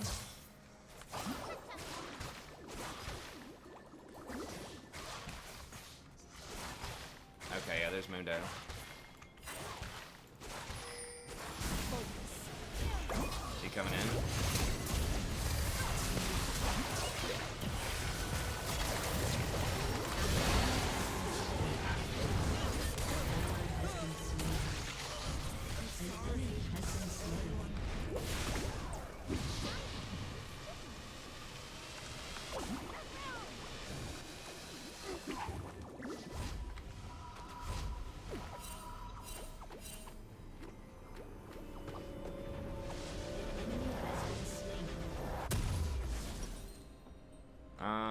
Yeah, I think we just go Ardent first.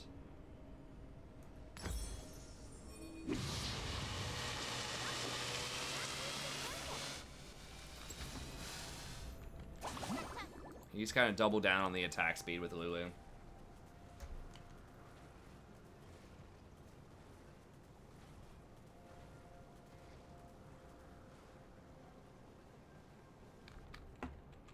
Whoa. Dizzy.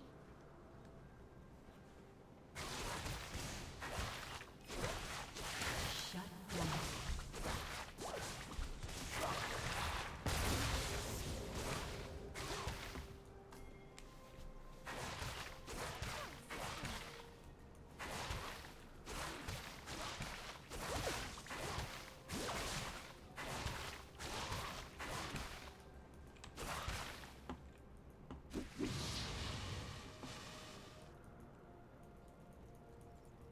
You'll see more.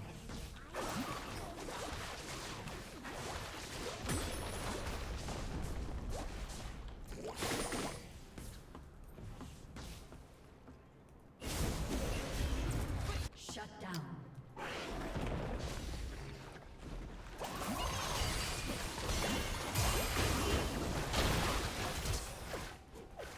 An ally has been slain. Baited. Yeah. I mean, we shouldn't have been over there. That's the kind of stuff I'm talking about. Like, if I was watching a replay, I would tell somebody, he's dead, it's stupid, he's inting, don't go over there, but then I end up going over there.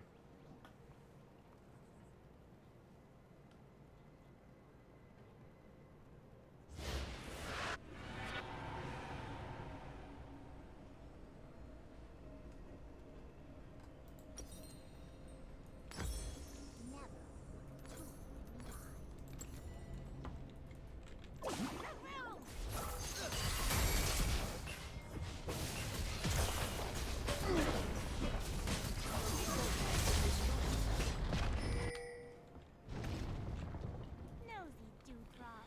I don't know. I shouldn't have been there either. Cog thought he was going to make a play on Ezreal. We just literally saw, like, 2 other people there. So we knew there were 3 people in the area. And he just thought he was going to be able to trade a kill on Ezreal. Probably. Or maybe he was hoping Mundo wasn't going to be there. I don't know what he was going for there. Okay. And...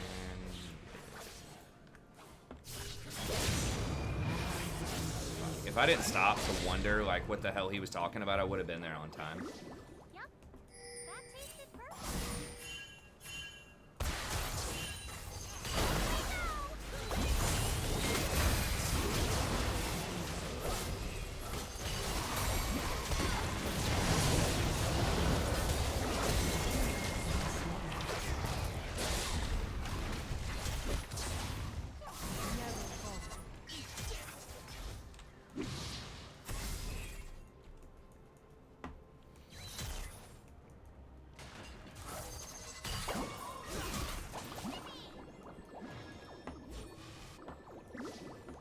You'll see more of this.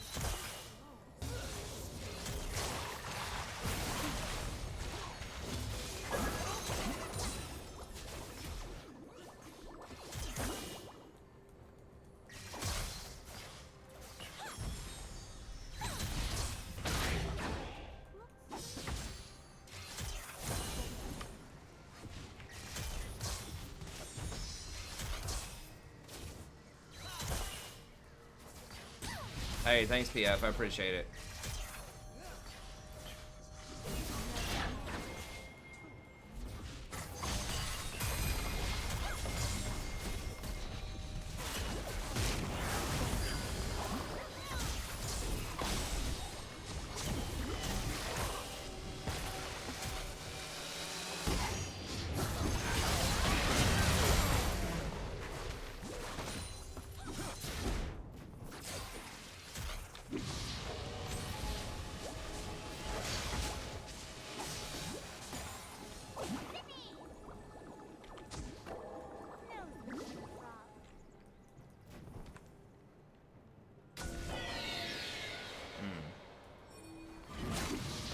Dude, there are 4 people all around you guys.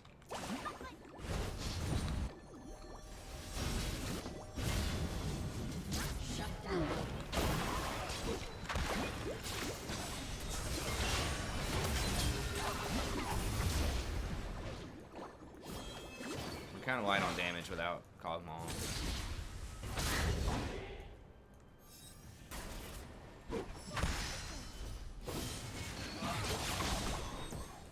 We just don't have any range, really. I mean, I guess we have Lux, but...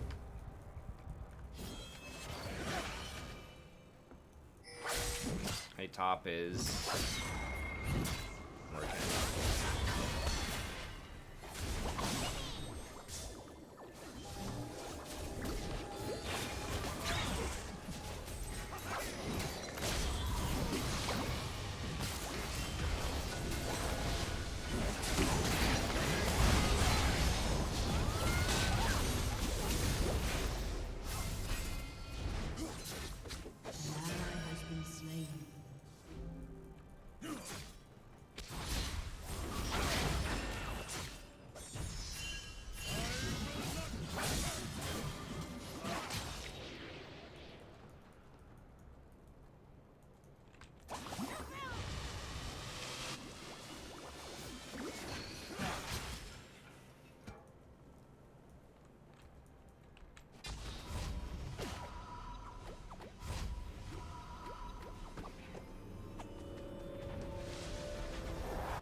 I thought he was gonna go.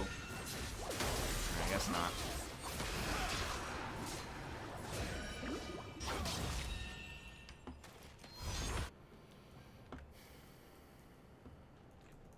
I feel like Lulu's base movement speed is pretty slow too, compared to a lot of other champs.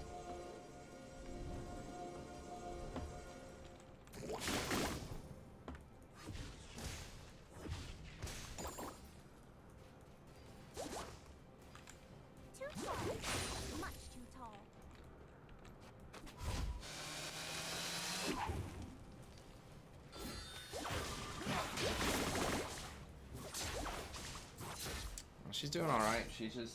I don't know where she is right now. She's just hanging out somewhere.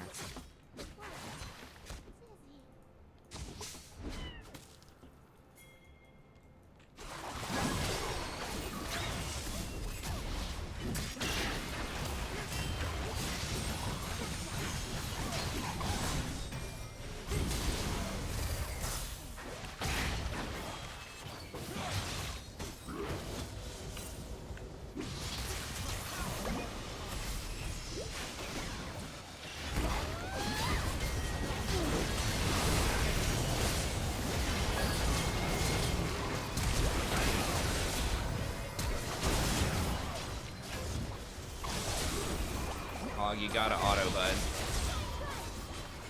He just runs away when I put the W on him. You just gotta have like balls of steel. If you're gonna play Cogmaw, you just gotta right click and just hope the Lulu heals you.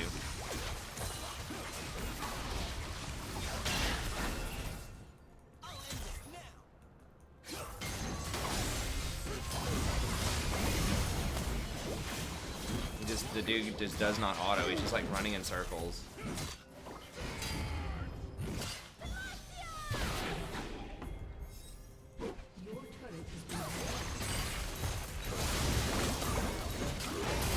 Use your auto attacks, like... That's a lost cause.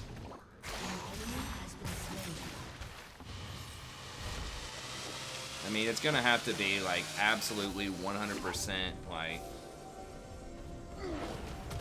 perfect for him to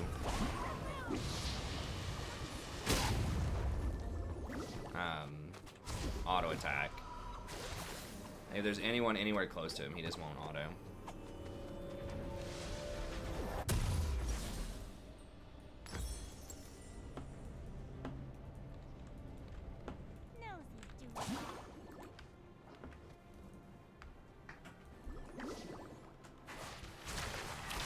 He's like our only carry. Like a one carry team is pretty bad in solo queue because there's just such a probability that they might mess up.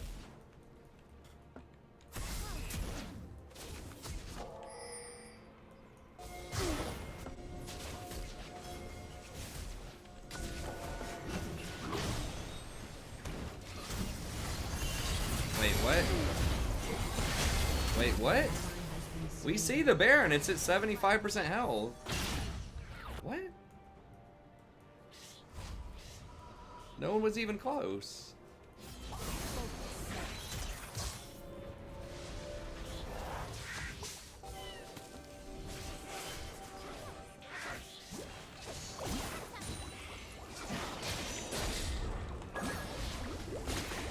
Well, for some reason they're not doing Baron, even though they just killed our jungler right in front of Baron. So I guess there's that.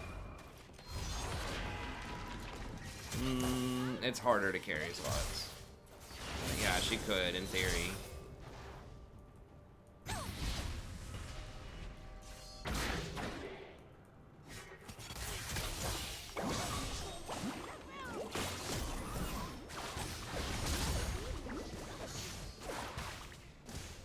Well, I mean, I'm peeling for him. I'm using all of my spells on him. He just does not auto-attack.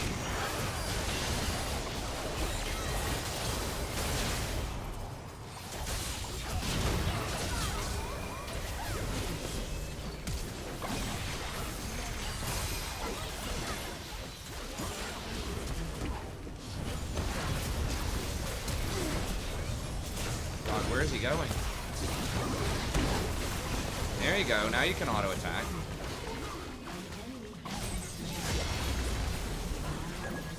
Auto. Auto. This guy misses so many autos.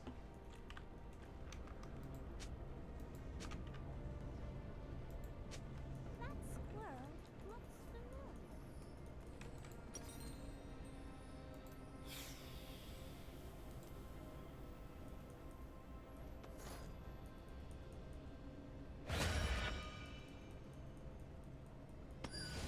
Yeah, but it's like, all you have to do is auto. Like, I didn't think they'd be that bad. Like, I knew it wouldn't be great, but like that, like, so bad. Like, we've got a pretty good line for him. Like, we've got Rammus is in front, tanking stuff. Like, they're not getting to him, really. Like, I'm peeling for him. Pantheon's soaking up a lot of stuff with his shield thing. Yeah, I mean, he's just not autoing. Like, he's literally missing, like, over half of his potential auto attacks in these fights.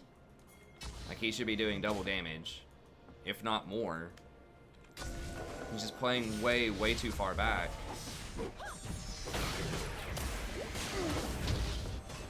Shine bright.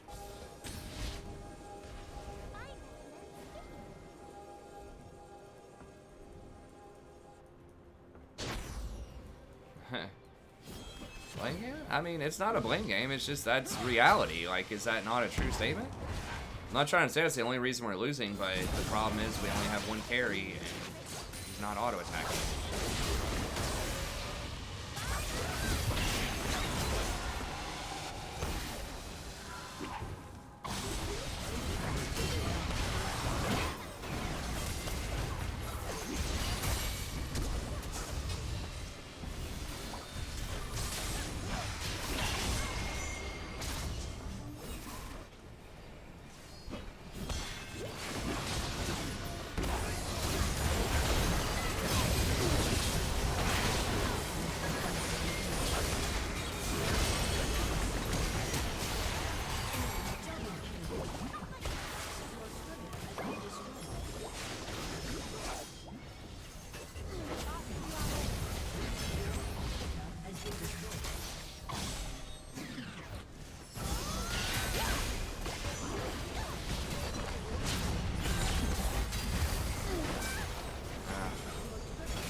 Alright.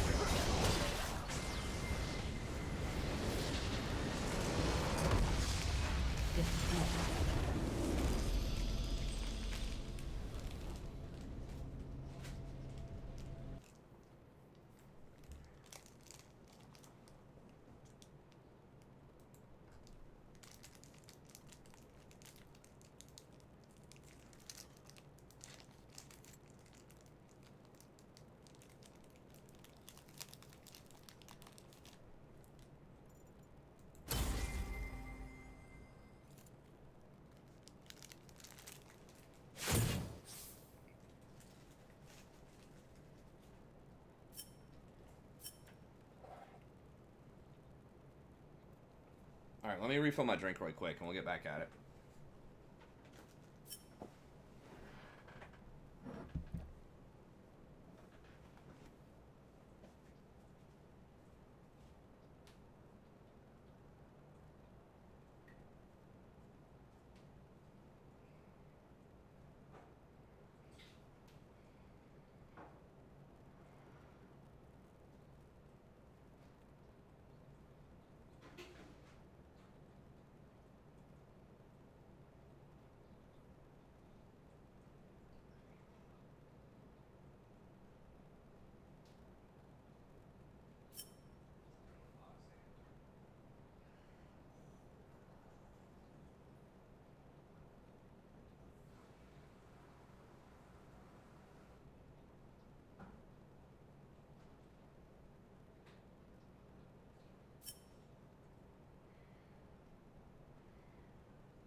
Yeah, it sounds like, it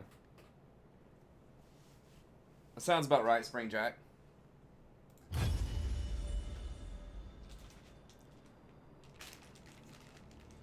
Yeah, it is weird to see Rise having a...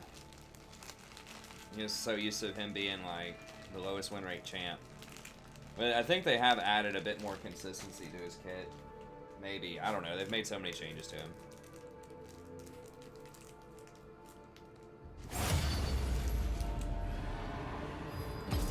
I did play Skarner support, like, maybe 5 times at the very end of Season 6.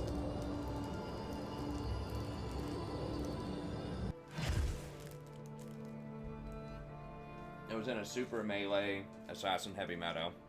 Not unlike what we have right now.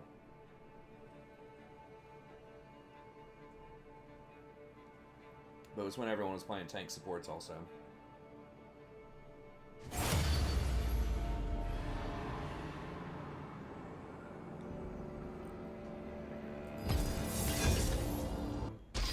Maybe one of his counter picks got nerfed. I don't really know, like, top lane really specific matchups that well.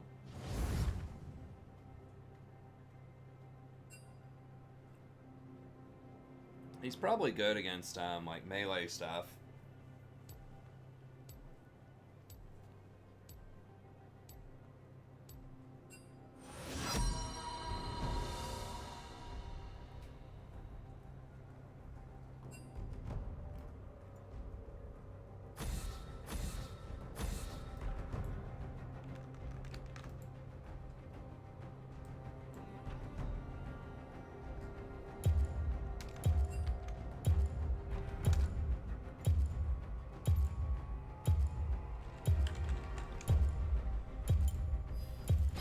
Your worst decision will haunt you. Yeah, that was before the stat plus healing and shielding had really... I don't even think it had been invented yet. That was a season... No, it's at the very, very end of Season 6.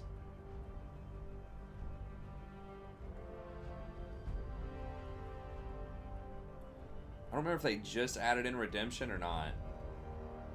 The end of Season 6. Yeah, probably. I just play support. I like playing support. A lot of the channel, you know, a lot of people on the channel play support. I have played some jungle with Nunu. I was alright.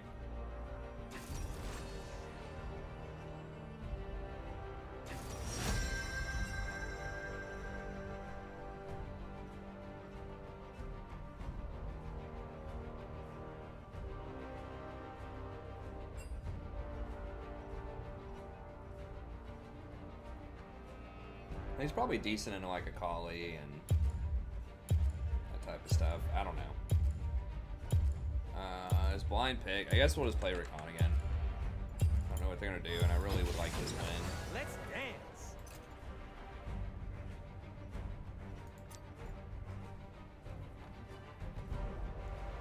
Alawi supports only with Draven. Sometimes.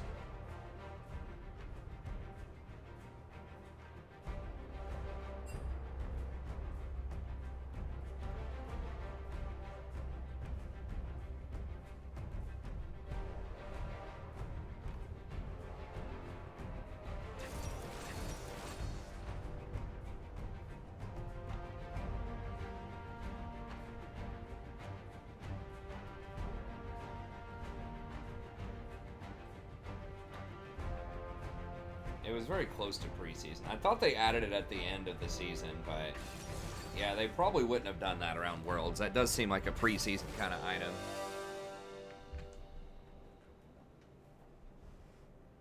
I thought that came out in September, but maybe they introduced the plus healing and shielding stat in September, and they put that on like Ardent Sensor or something. I don't know.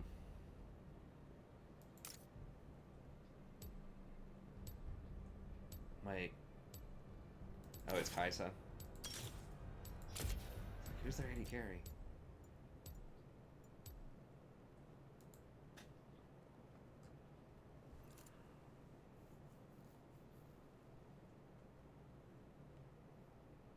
I mean, I don't know the specific matchups. Aatrox, maybe?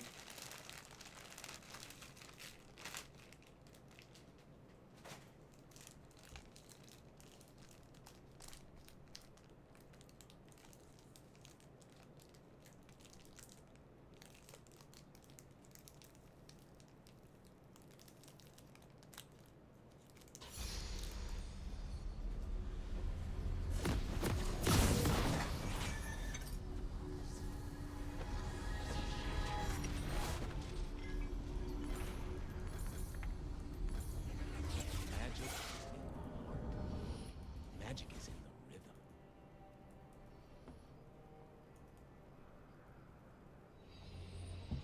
Welcome to Summoner's Rift.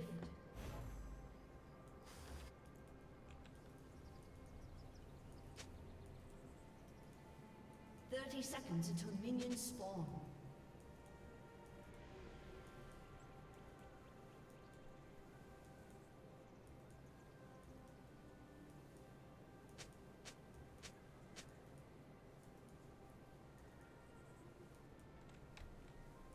Okay, thanks, PF. I appreciate it.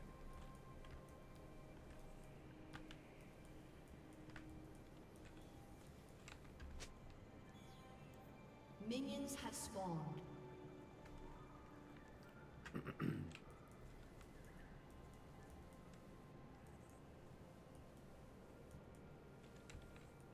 No, I really don't think they're I going to don't need to revert understand the the vast majority of I reworks. trust my They luck. just put a lot of time into it.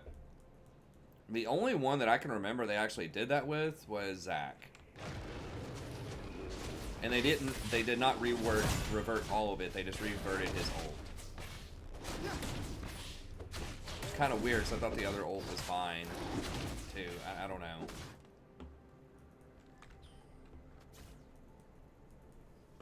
Yeah, you can gift a specific skin to somebody. I think. I am Yeah, only as I've been proud gifted as my specific skins.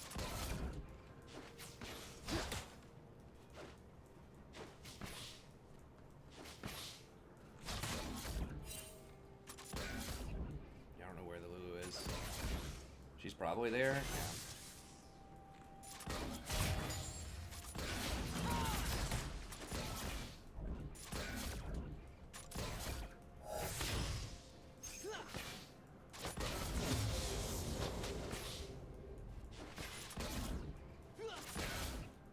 Yeah. Yeah, I suppose.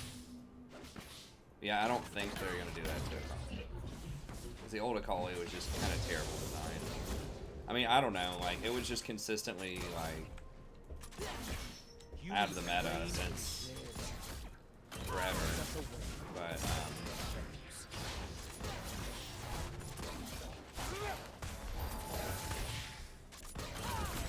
think they would try to take her down. I don't think they're in the habit of like simplifying champions that often these days. With like their reworks and stuff, it usually just makes them more complex. Supposed to hurt. Ecstasy.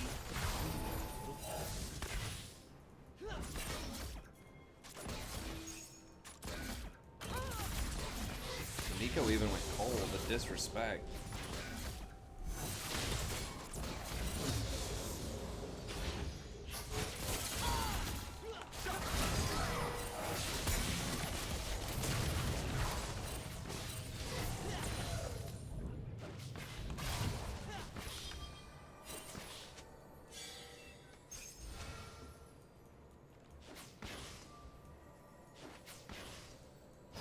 An enemy has been slain.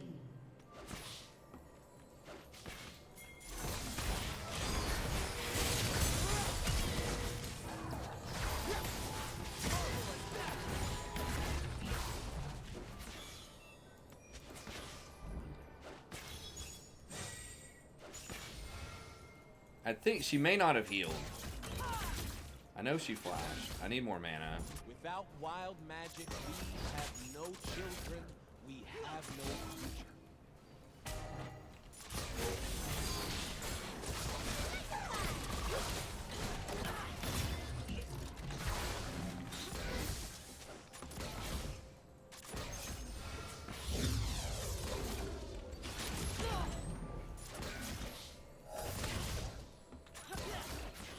They will see my dance. Then Need 180. magic's fury and its fury.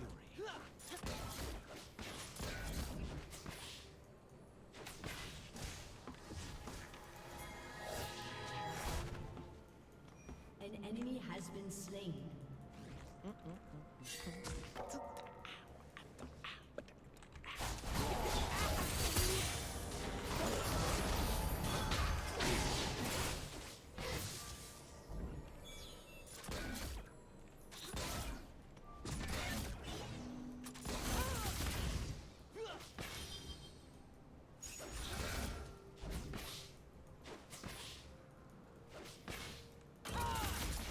When I get sad, I stop being sad and be awesome instead.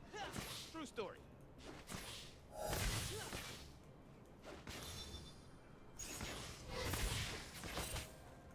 I don't remember that about LeBlanc. Okay, she back.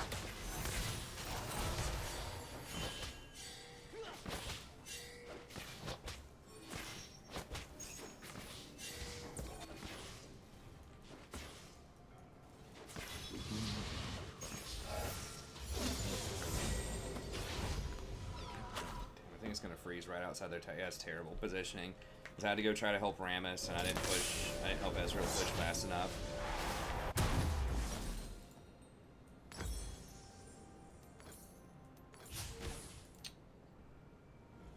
You know what?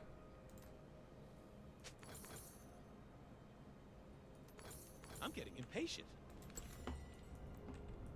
Let's do it this way. So we can take more shots at him. Try to make a play here. She went tier. This will give me a chance to wear him down a bit faster. And I can also go, they have double AP. I guess top lane's going to be on hit Nico, but I dance so fine, I feel. I feel like Athene's... Zeke's is not amazing on Ezreal. Like, for me to combine with Ezreal, I should say. They will remember my name.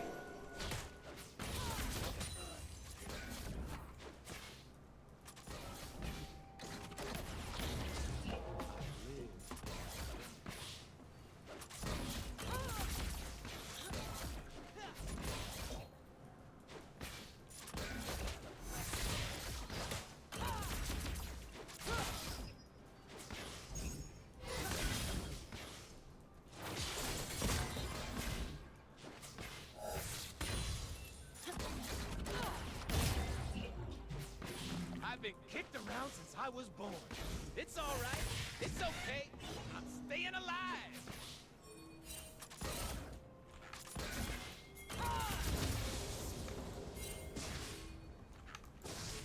What is she waiting on? Oh, he was trying to do dragon? What the fuck? I thought...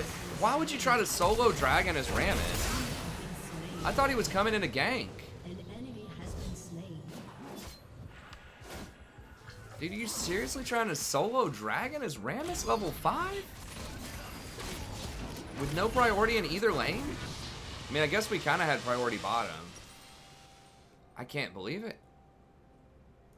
They're gonna try and Well, once test again, I get me. baited into something stupid. I should have not gone over there.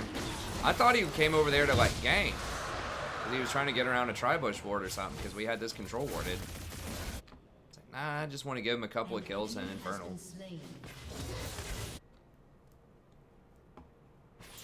It's rough. Time to get it started.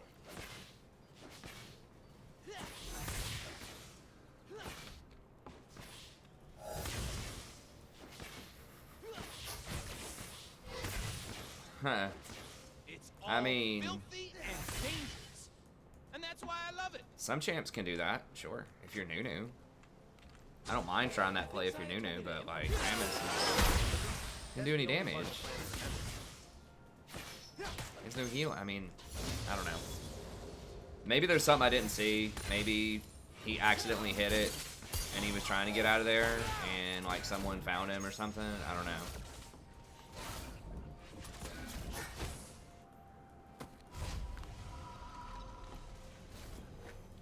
He looked like he was sitting in there by himself for quite a while. For like 30 seconds.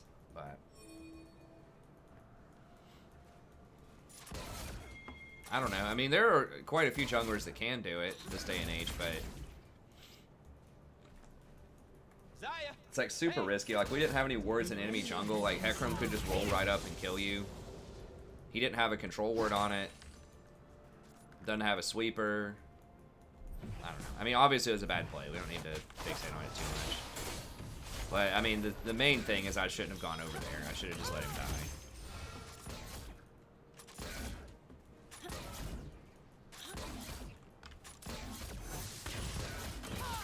I guess I got a kill off of that, too. feel good. Let's kick some ass. Can we do it with Ezreal? Rammus is low. Okay.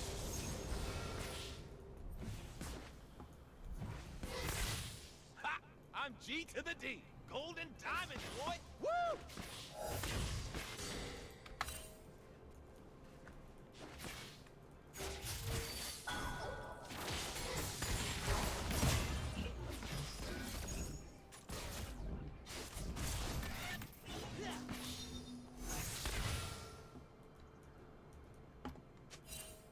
Rammus is around.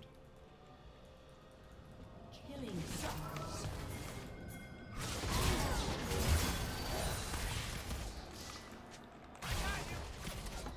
Or not Rammus. Oh yeah, Rammus is around, but so is Hecarim. I figured if Hecarim's there, Rammus can still, like, maybe make a play off of him.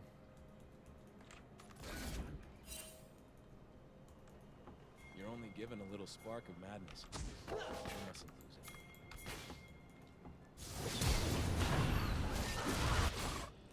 An ally has been slain. Damn, we're gonna get baited again into something dumb. Has been slain. I'm offended by how.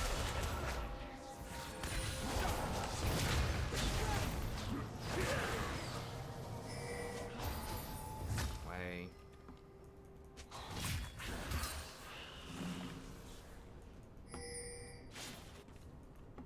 An ally has been slain. Ori has ult? What? I mean, I've got to assume that she just didn't have it, or her mana was out or something there. They ain't ready for what I'm bringing. How did he? I guess he healed off his W or something. I didn't get the knock up on him, I don't think, with the W. I got the stun, but not the knock up. Ezreal's not great. I mean, he's down 30 CS. Like, for an Ezreal, maybe, but, like, he's down 30 CS. He didn't even throw his ult. Like, I don't know. It's fine. Like, we can still win. Yeah, I think he hit the Lulu. If I just had boots. Yes. Give me that assist. It does add 50% extra gold to a kill value if you get the assist. So it's kind of selfish, but it's kind of like you want to make sure you always get an assist on a kill, obviously.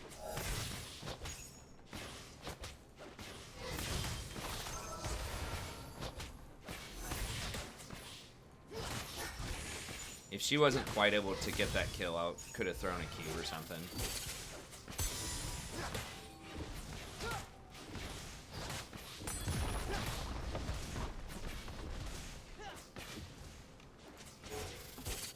Turret plating will fall soon.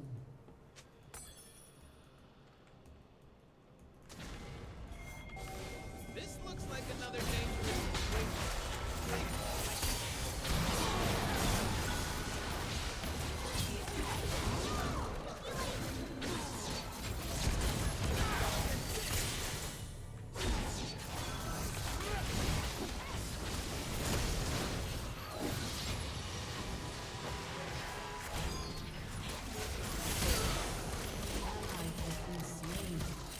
Shut up, Ezreal.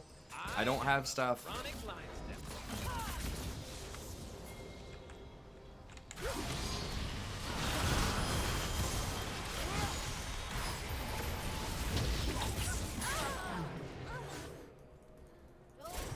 Not get low. Your team has destroyed a turret.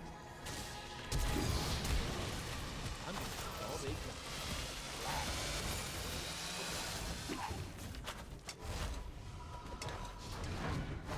Your turret has been destroyed.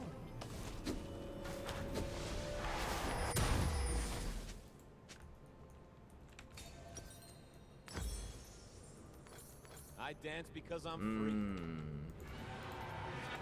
I really want to complete that item, but I really need Moby Boots right now. 'Cause the map's just so open.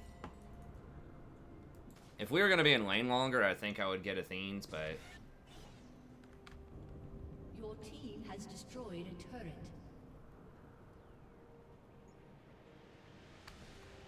I am definitely more confident in dangerous situations. I'll just put that there. That's a good place. Oh.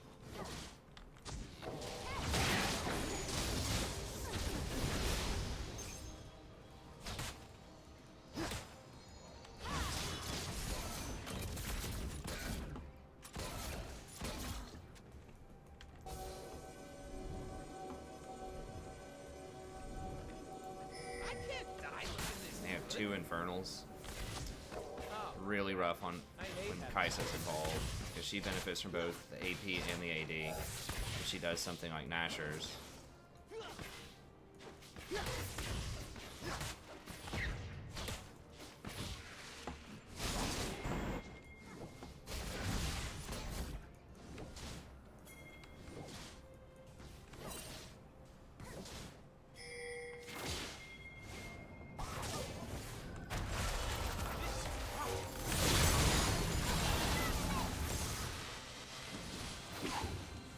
Okay. What did Ezreal use his ult on? I thought he was gonna like WQ, you know, and like burst her, at least get her flash.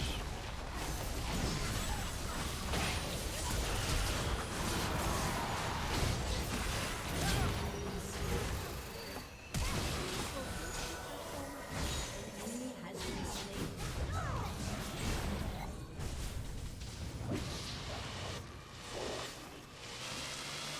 Why is every Ezreal so bad, man? Like, he's not a bad champ.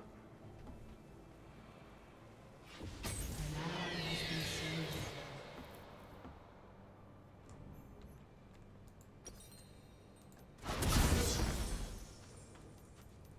He just like throws his ult at random. Like, I don't know. Underestimate my charm. Whatever. I mean, it's How is that it's the even same old possible? story. There's no need to explain Ezreal's.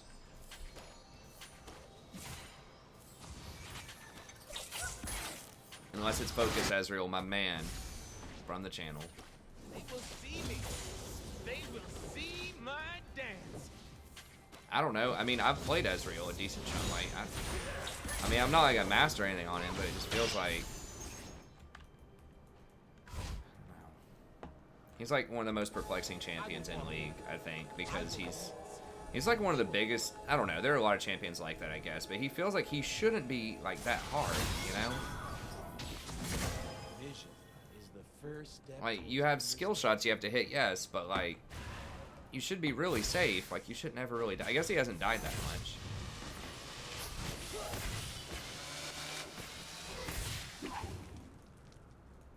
I'm here. I'm gone. I am so gone.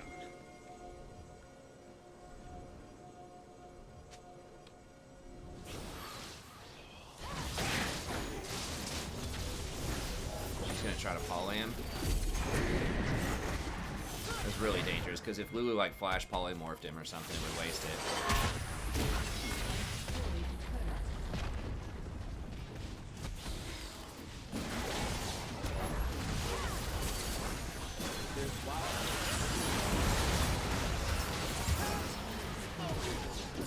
I'm getting absolutely deleted by this hacker.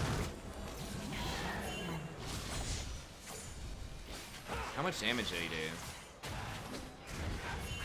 I guess she actually did the most. Her autos? I guess I'm just getting hit by a bunch of stuff at the same time. Ally has been slain.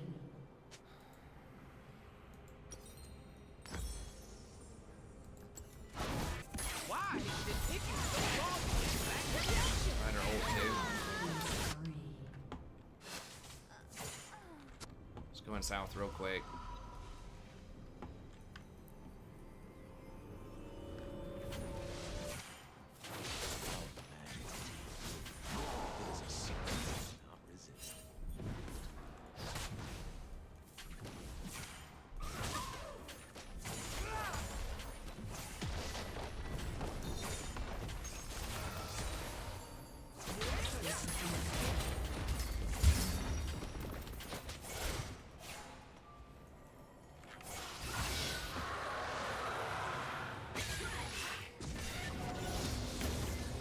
Jaya says someone has to die, they die.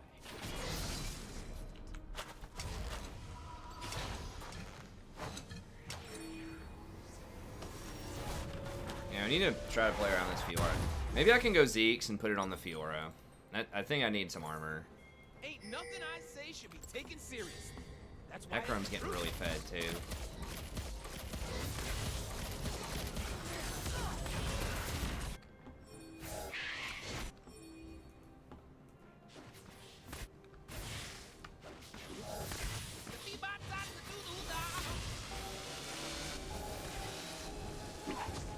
If you look at things the right way, it's awesome.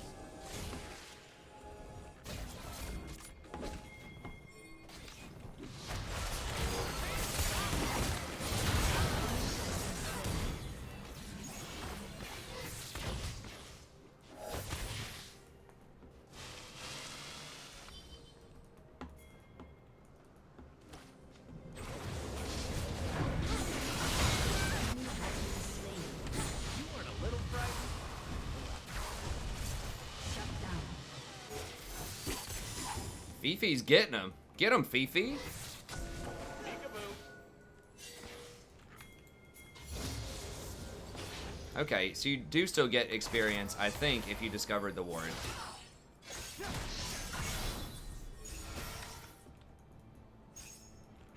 Just get the towers, man. Just give him the blue. Who cares?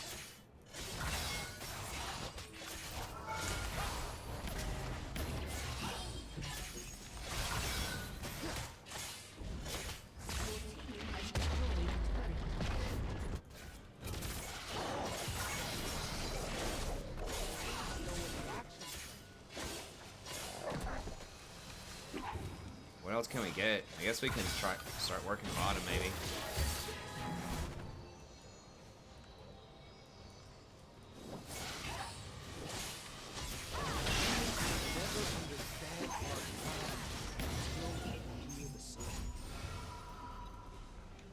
Yeah, we might maybe just reset. Maybe we just need to reset.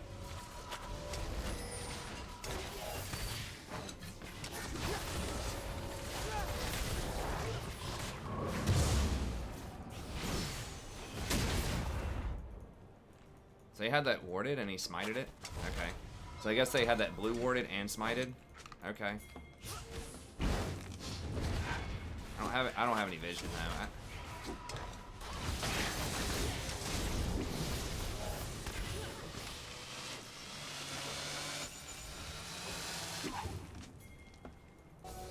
If it don't get out of control, it ain't a party. Nah, they're right there.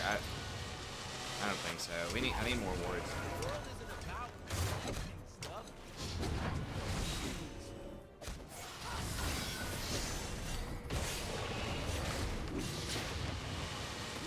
Also, Rammus, you have all magic resist, bud. Like, he literally, all of his items are magic.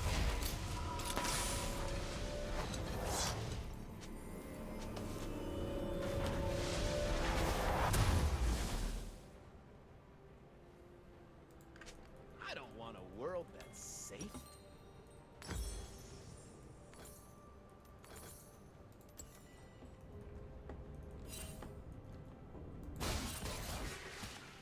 It's the wrong call, bud. I mean, we don't even have that much magic damage on our team. Like, the Fiora is the one who does all the damage. I don't know. I mean, I'm not trying to make him feel bad. I'm just trying to tell him, like, you need to get armor, dude. Like, even the Nico is mostly doing physical damage right now.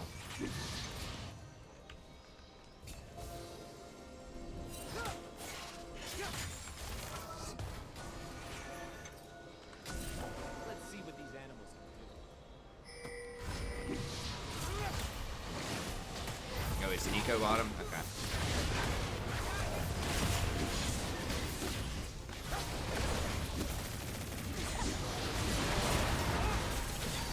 Whoa, what the?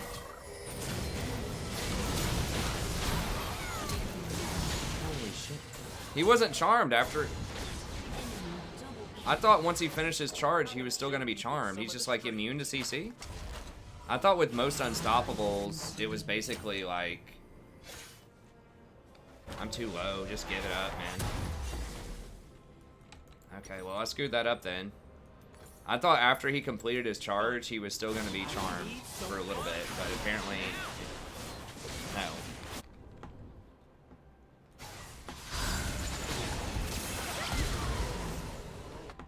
Wow, holy shit. Seriously? She stopped that by herself? Okay. It's a revolution. And it's That was crazy. With a Fiora, like, she doesn't even have any poke. She had to go in there and Q and hit the exact right target in a weak spot to kill him. Like, right in front of 4 people. Just get this.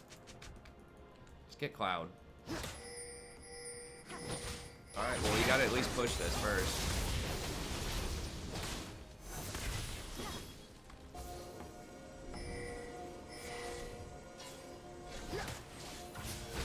Maybe they'll hear the dragon and not think about it.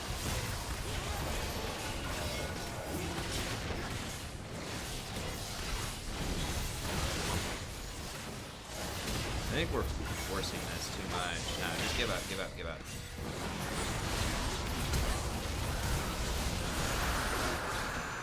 We got really lucky with BP earlier. doing his job.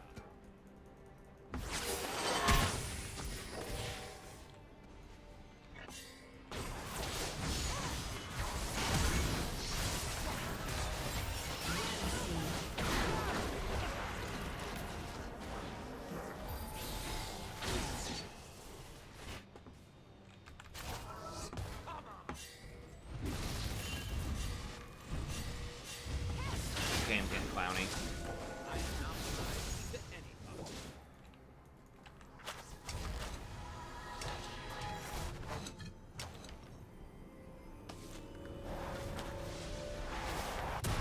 Whoa! Welcome to some League of Legends. Actually, let me get.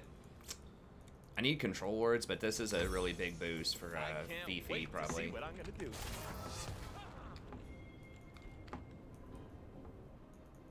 Damn, we got 110 people.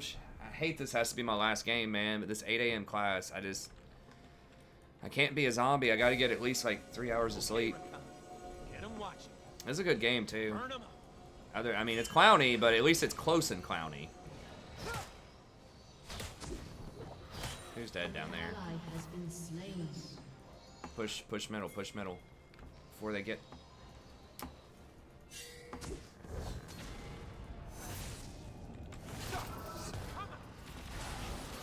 Let's try to stall.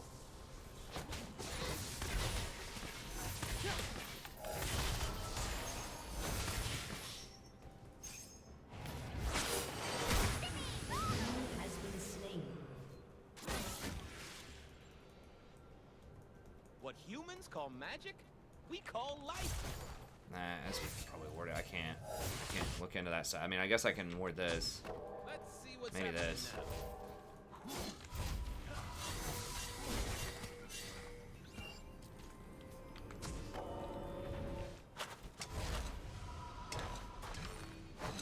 We need Fiora to split that.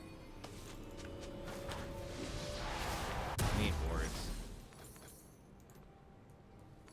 Is my cloak right? Yes, it is. I was worried there for a second.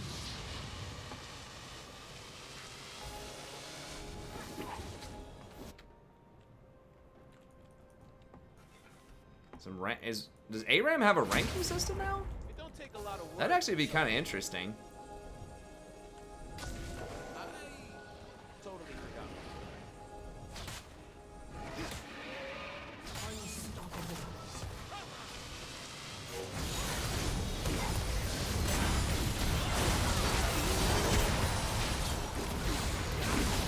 Damn, I didn't get my ignite off. He died anyways. I was gonna ignite the Hecarim.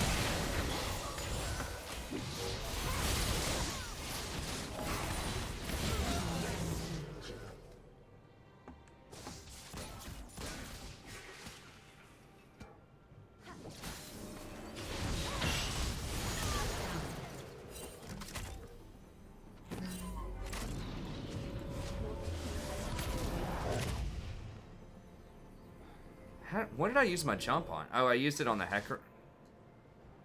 I didn't have the cooldowns that I thought I had. I had no way to get back out. I guess I could have flashed this wall. I'm not sure. Maybe I accidentally double jumped in there. I feel like my I don't know. I'd have to go back and watch. But like, I was in there and I was like, oh crap, I have no escape. Seriously, rude. But we have had mostly, like, we've had vision control of the area, which means we've been getting the favorable trades. We've been getting, like, +1 kill every time. It feels like, because of vision. And we picked up a dragon, we picked up a tower.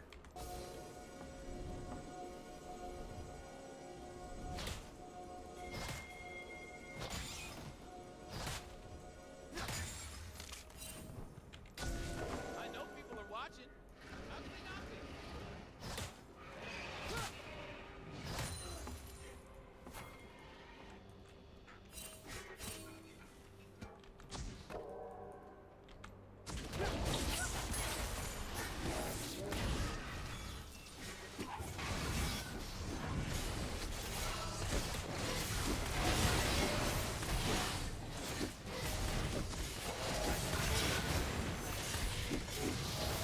This Hecarim is such a freaking menace.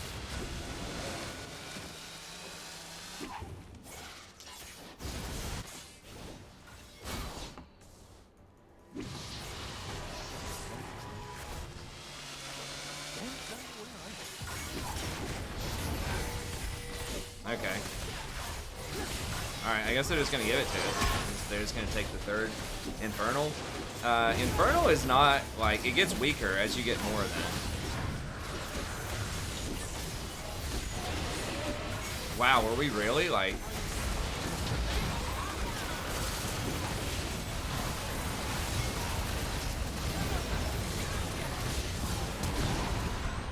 How did we do that so slowly? What the fuck? We had like 3 minutes, not even that long, but they had time to go down there and 2-man dragon and then run all the way back up here to try to contest Baron. I mean, I guess Ezreal's pretty low damage and Fiora, like, feels like Fiora should shred it, but I guess it has no vitality spots or whatever, so she can't do true damage to it.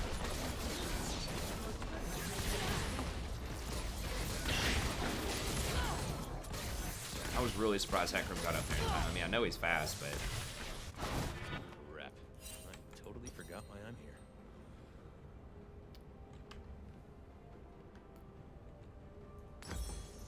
Guess we'll go with that, 'cause we get the value out of that. Should have grabbed one more I do control ward. not wish to kill the mortals. I want them to hear the music.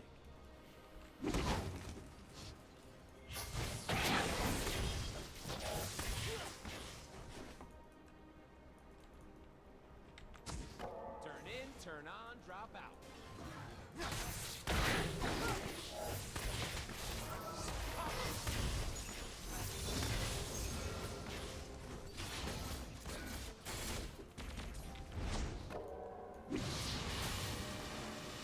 You mistake that you believe in something you have to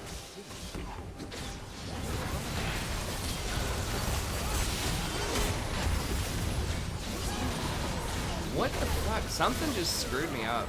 Oh, why did we go in there? That was so bad.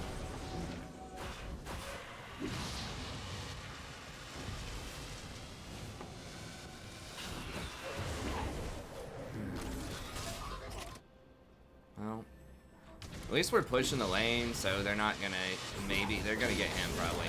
Like, every time I go in, something is just stopping me from getting on the Lulu, and I'm not, or on the, Kaisen, I'm not sure what it is. I wish it would tell you what the CC was. I don't think I'm getting polyed. Like, something's just, like, bumping me right when I'm trying to W to knock, like, the Kaisa or the Hecarim. Maybe Hecarim's, like, hitting me with his Q charge, like, right when I'm trying to go in every time.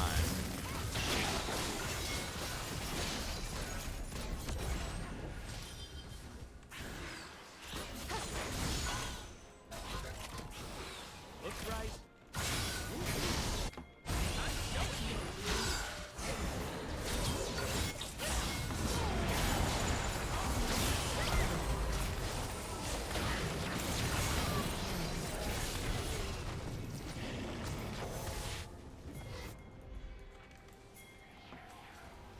Rammus is rolling up.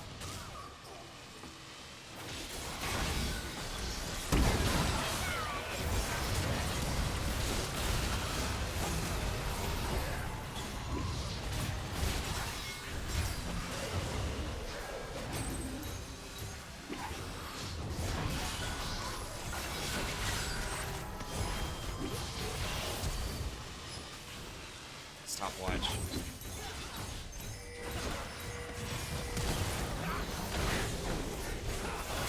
Freaking flash, man.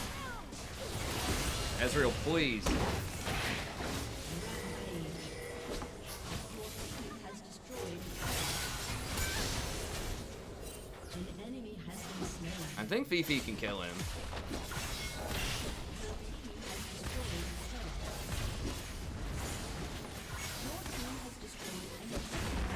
I knew he was gonna flash. I should have just W'd away, like when he started getting close.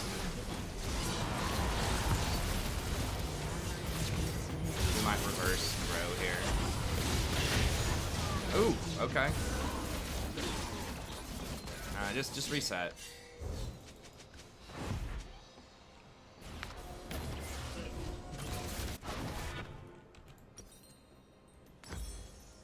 I don't want a war.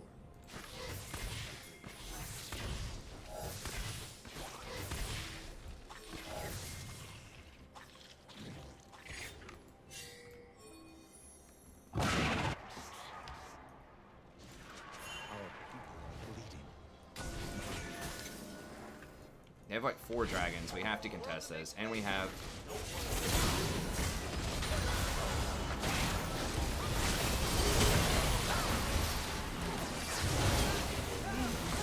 Well, that should be enough, right? Okay, yeah, they got it, right? They're out of cooldowns.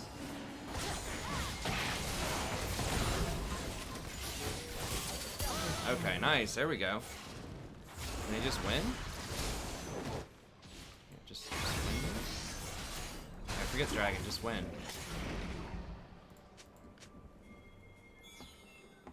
Hecarim, I don't think has ult.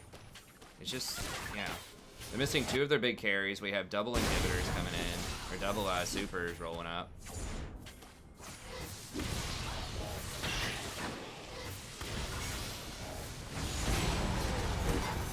Ult though. Oh, the stopwatch. myself hyped. Okay. One, Your two, team one, has two. destroyed a Woo! turret. All right.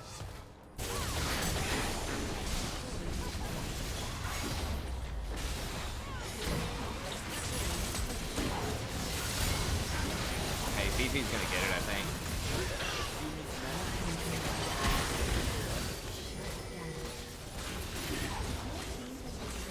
Ezreal wasn't with the program. Double kill. Shit, are they gonna reverse? I don't think they can reverse sweep. I need my love to hurt. I can't, man. There's too many. I feel good.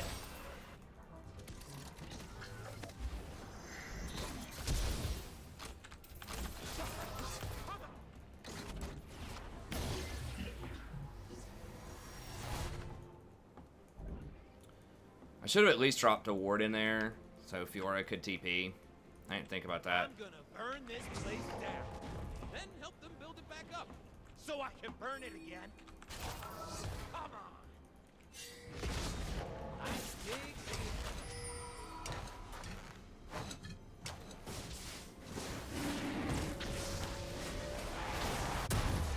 Yeah, I should have dropped a ward deeper in there. Don't leave nothing. Bring it on.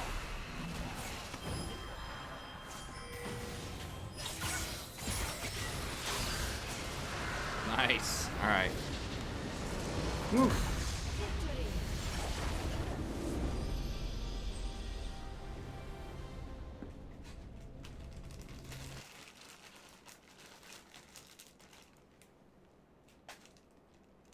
Needed the goofy. Yeah, I should have dropped wards. They would have seen me drop the wards probably, though.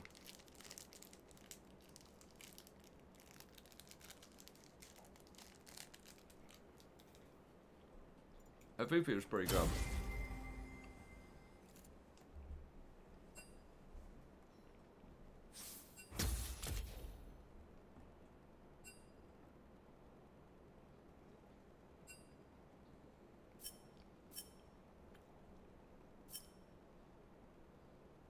Go to drag. I got the base. Don't worry.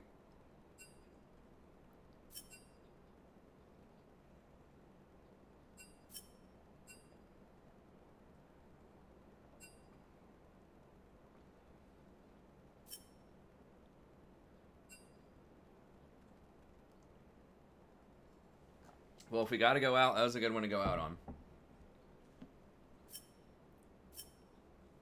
Yeah, I mean, that would be cool, but that would probably be OP. I mean, Rakan already has, like, really good engage. They had to, like, do a really bizarre nerf to him where they, like, actually had to disable Flash when he very first starts his ult because it was too strong.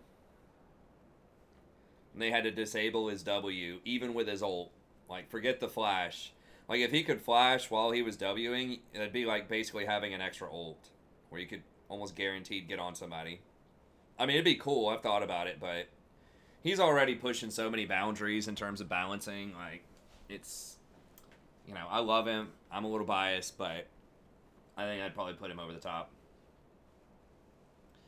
Anyways, that's got to be it for tonight. Thank y'all very much for tuning in. As always, I appreciate it. I have to get up in the morning, do some lesson planning and all that good stuff, but we'll be back tomorrow around 9:30 p.m. Eastern Standard Time. Be sure to tune in then. I wanted to get the patch notes done today and the tier list, but hopefully I can get them done by tomorrow. I just had a really busy day going on. There was a release of a new Warhammer patch, and it took a lot of work to try to get caught up with that. But anyways, thank y'all very much, and hope to see you tomorrow.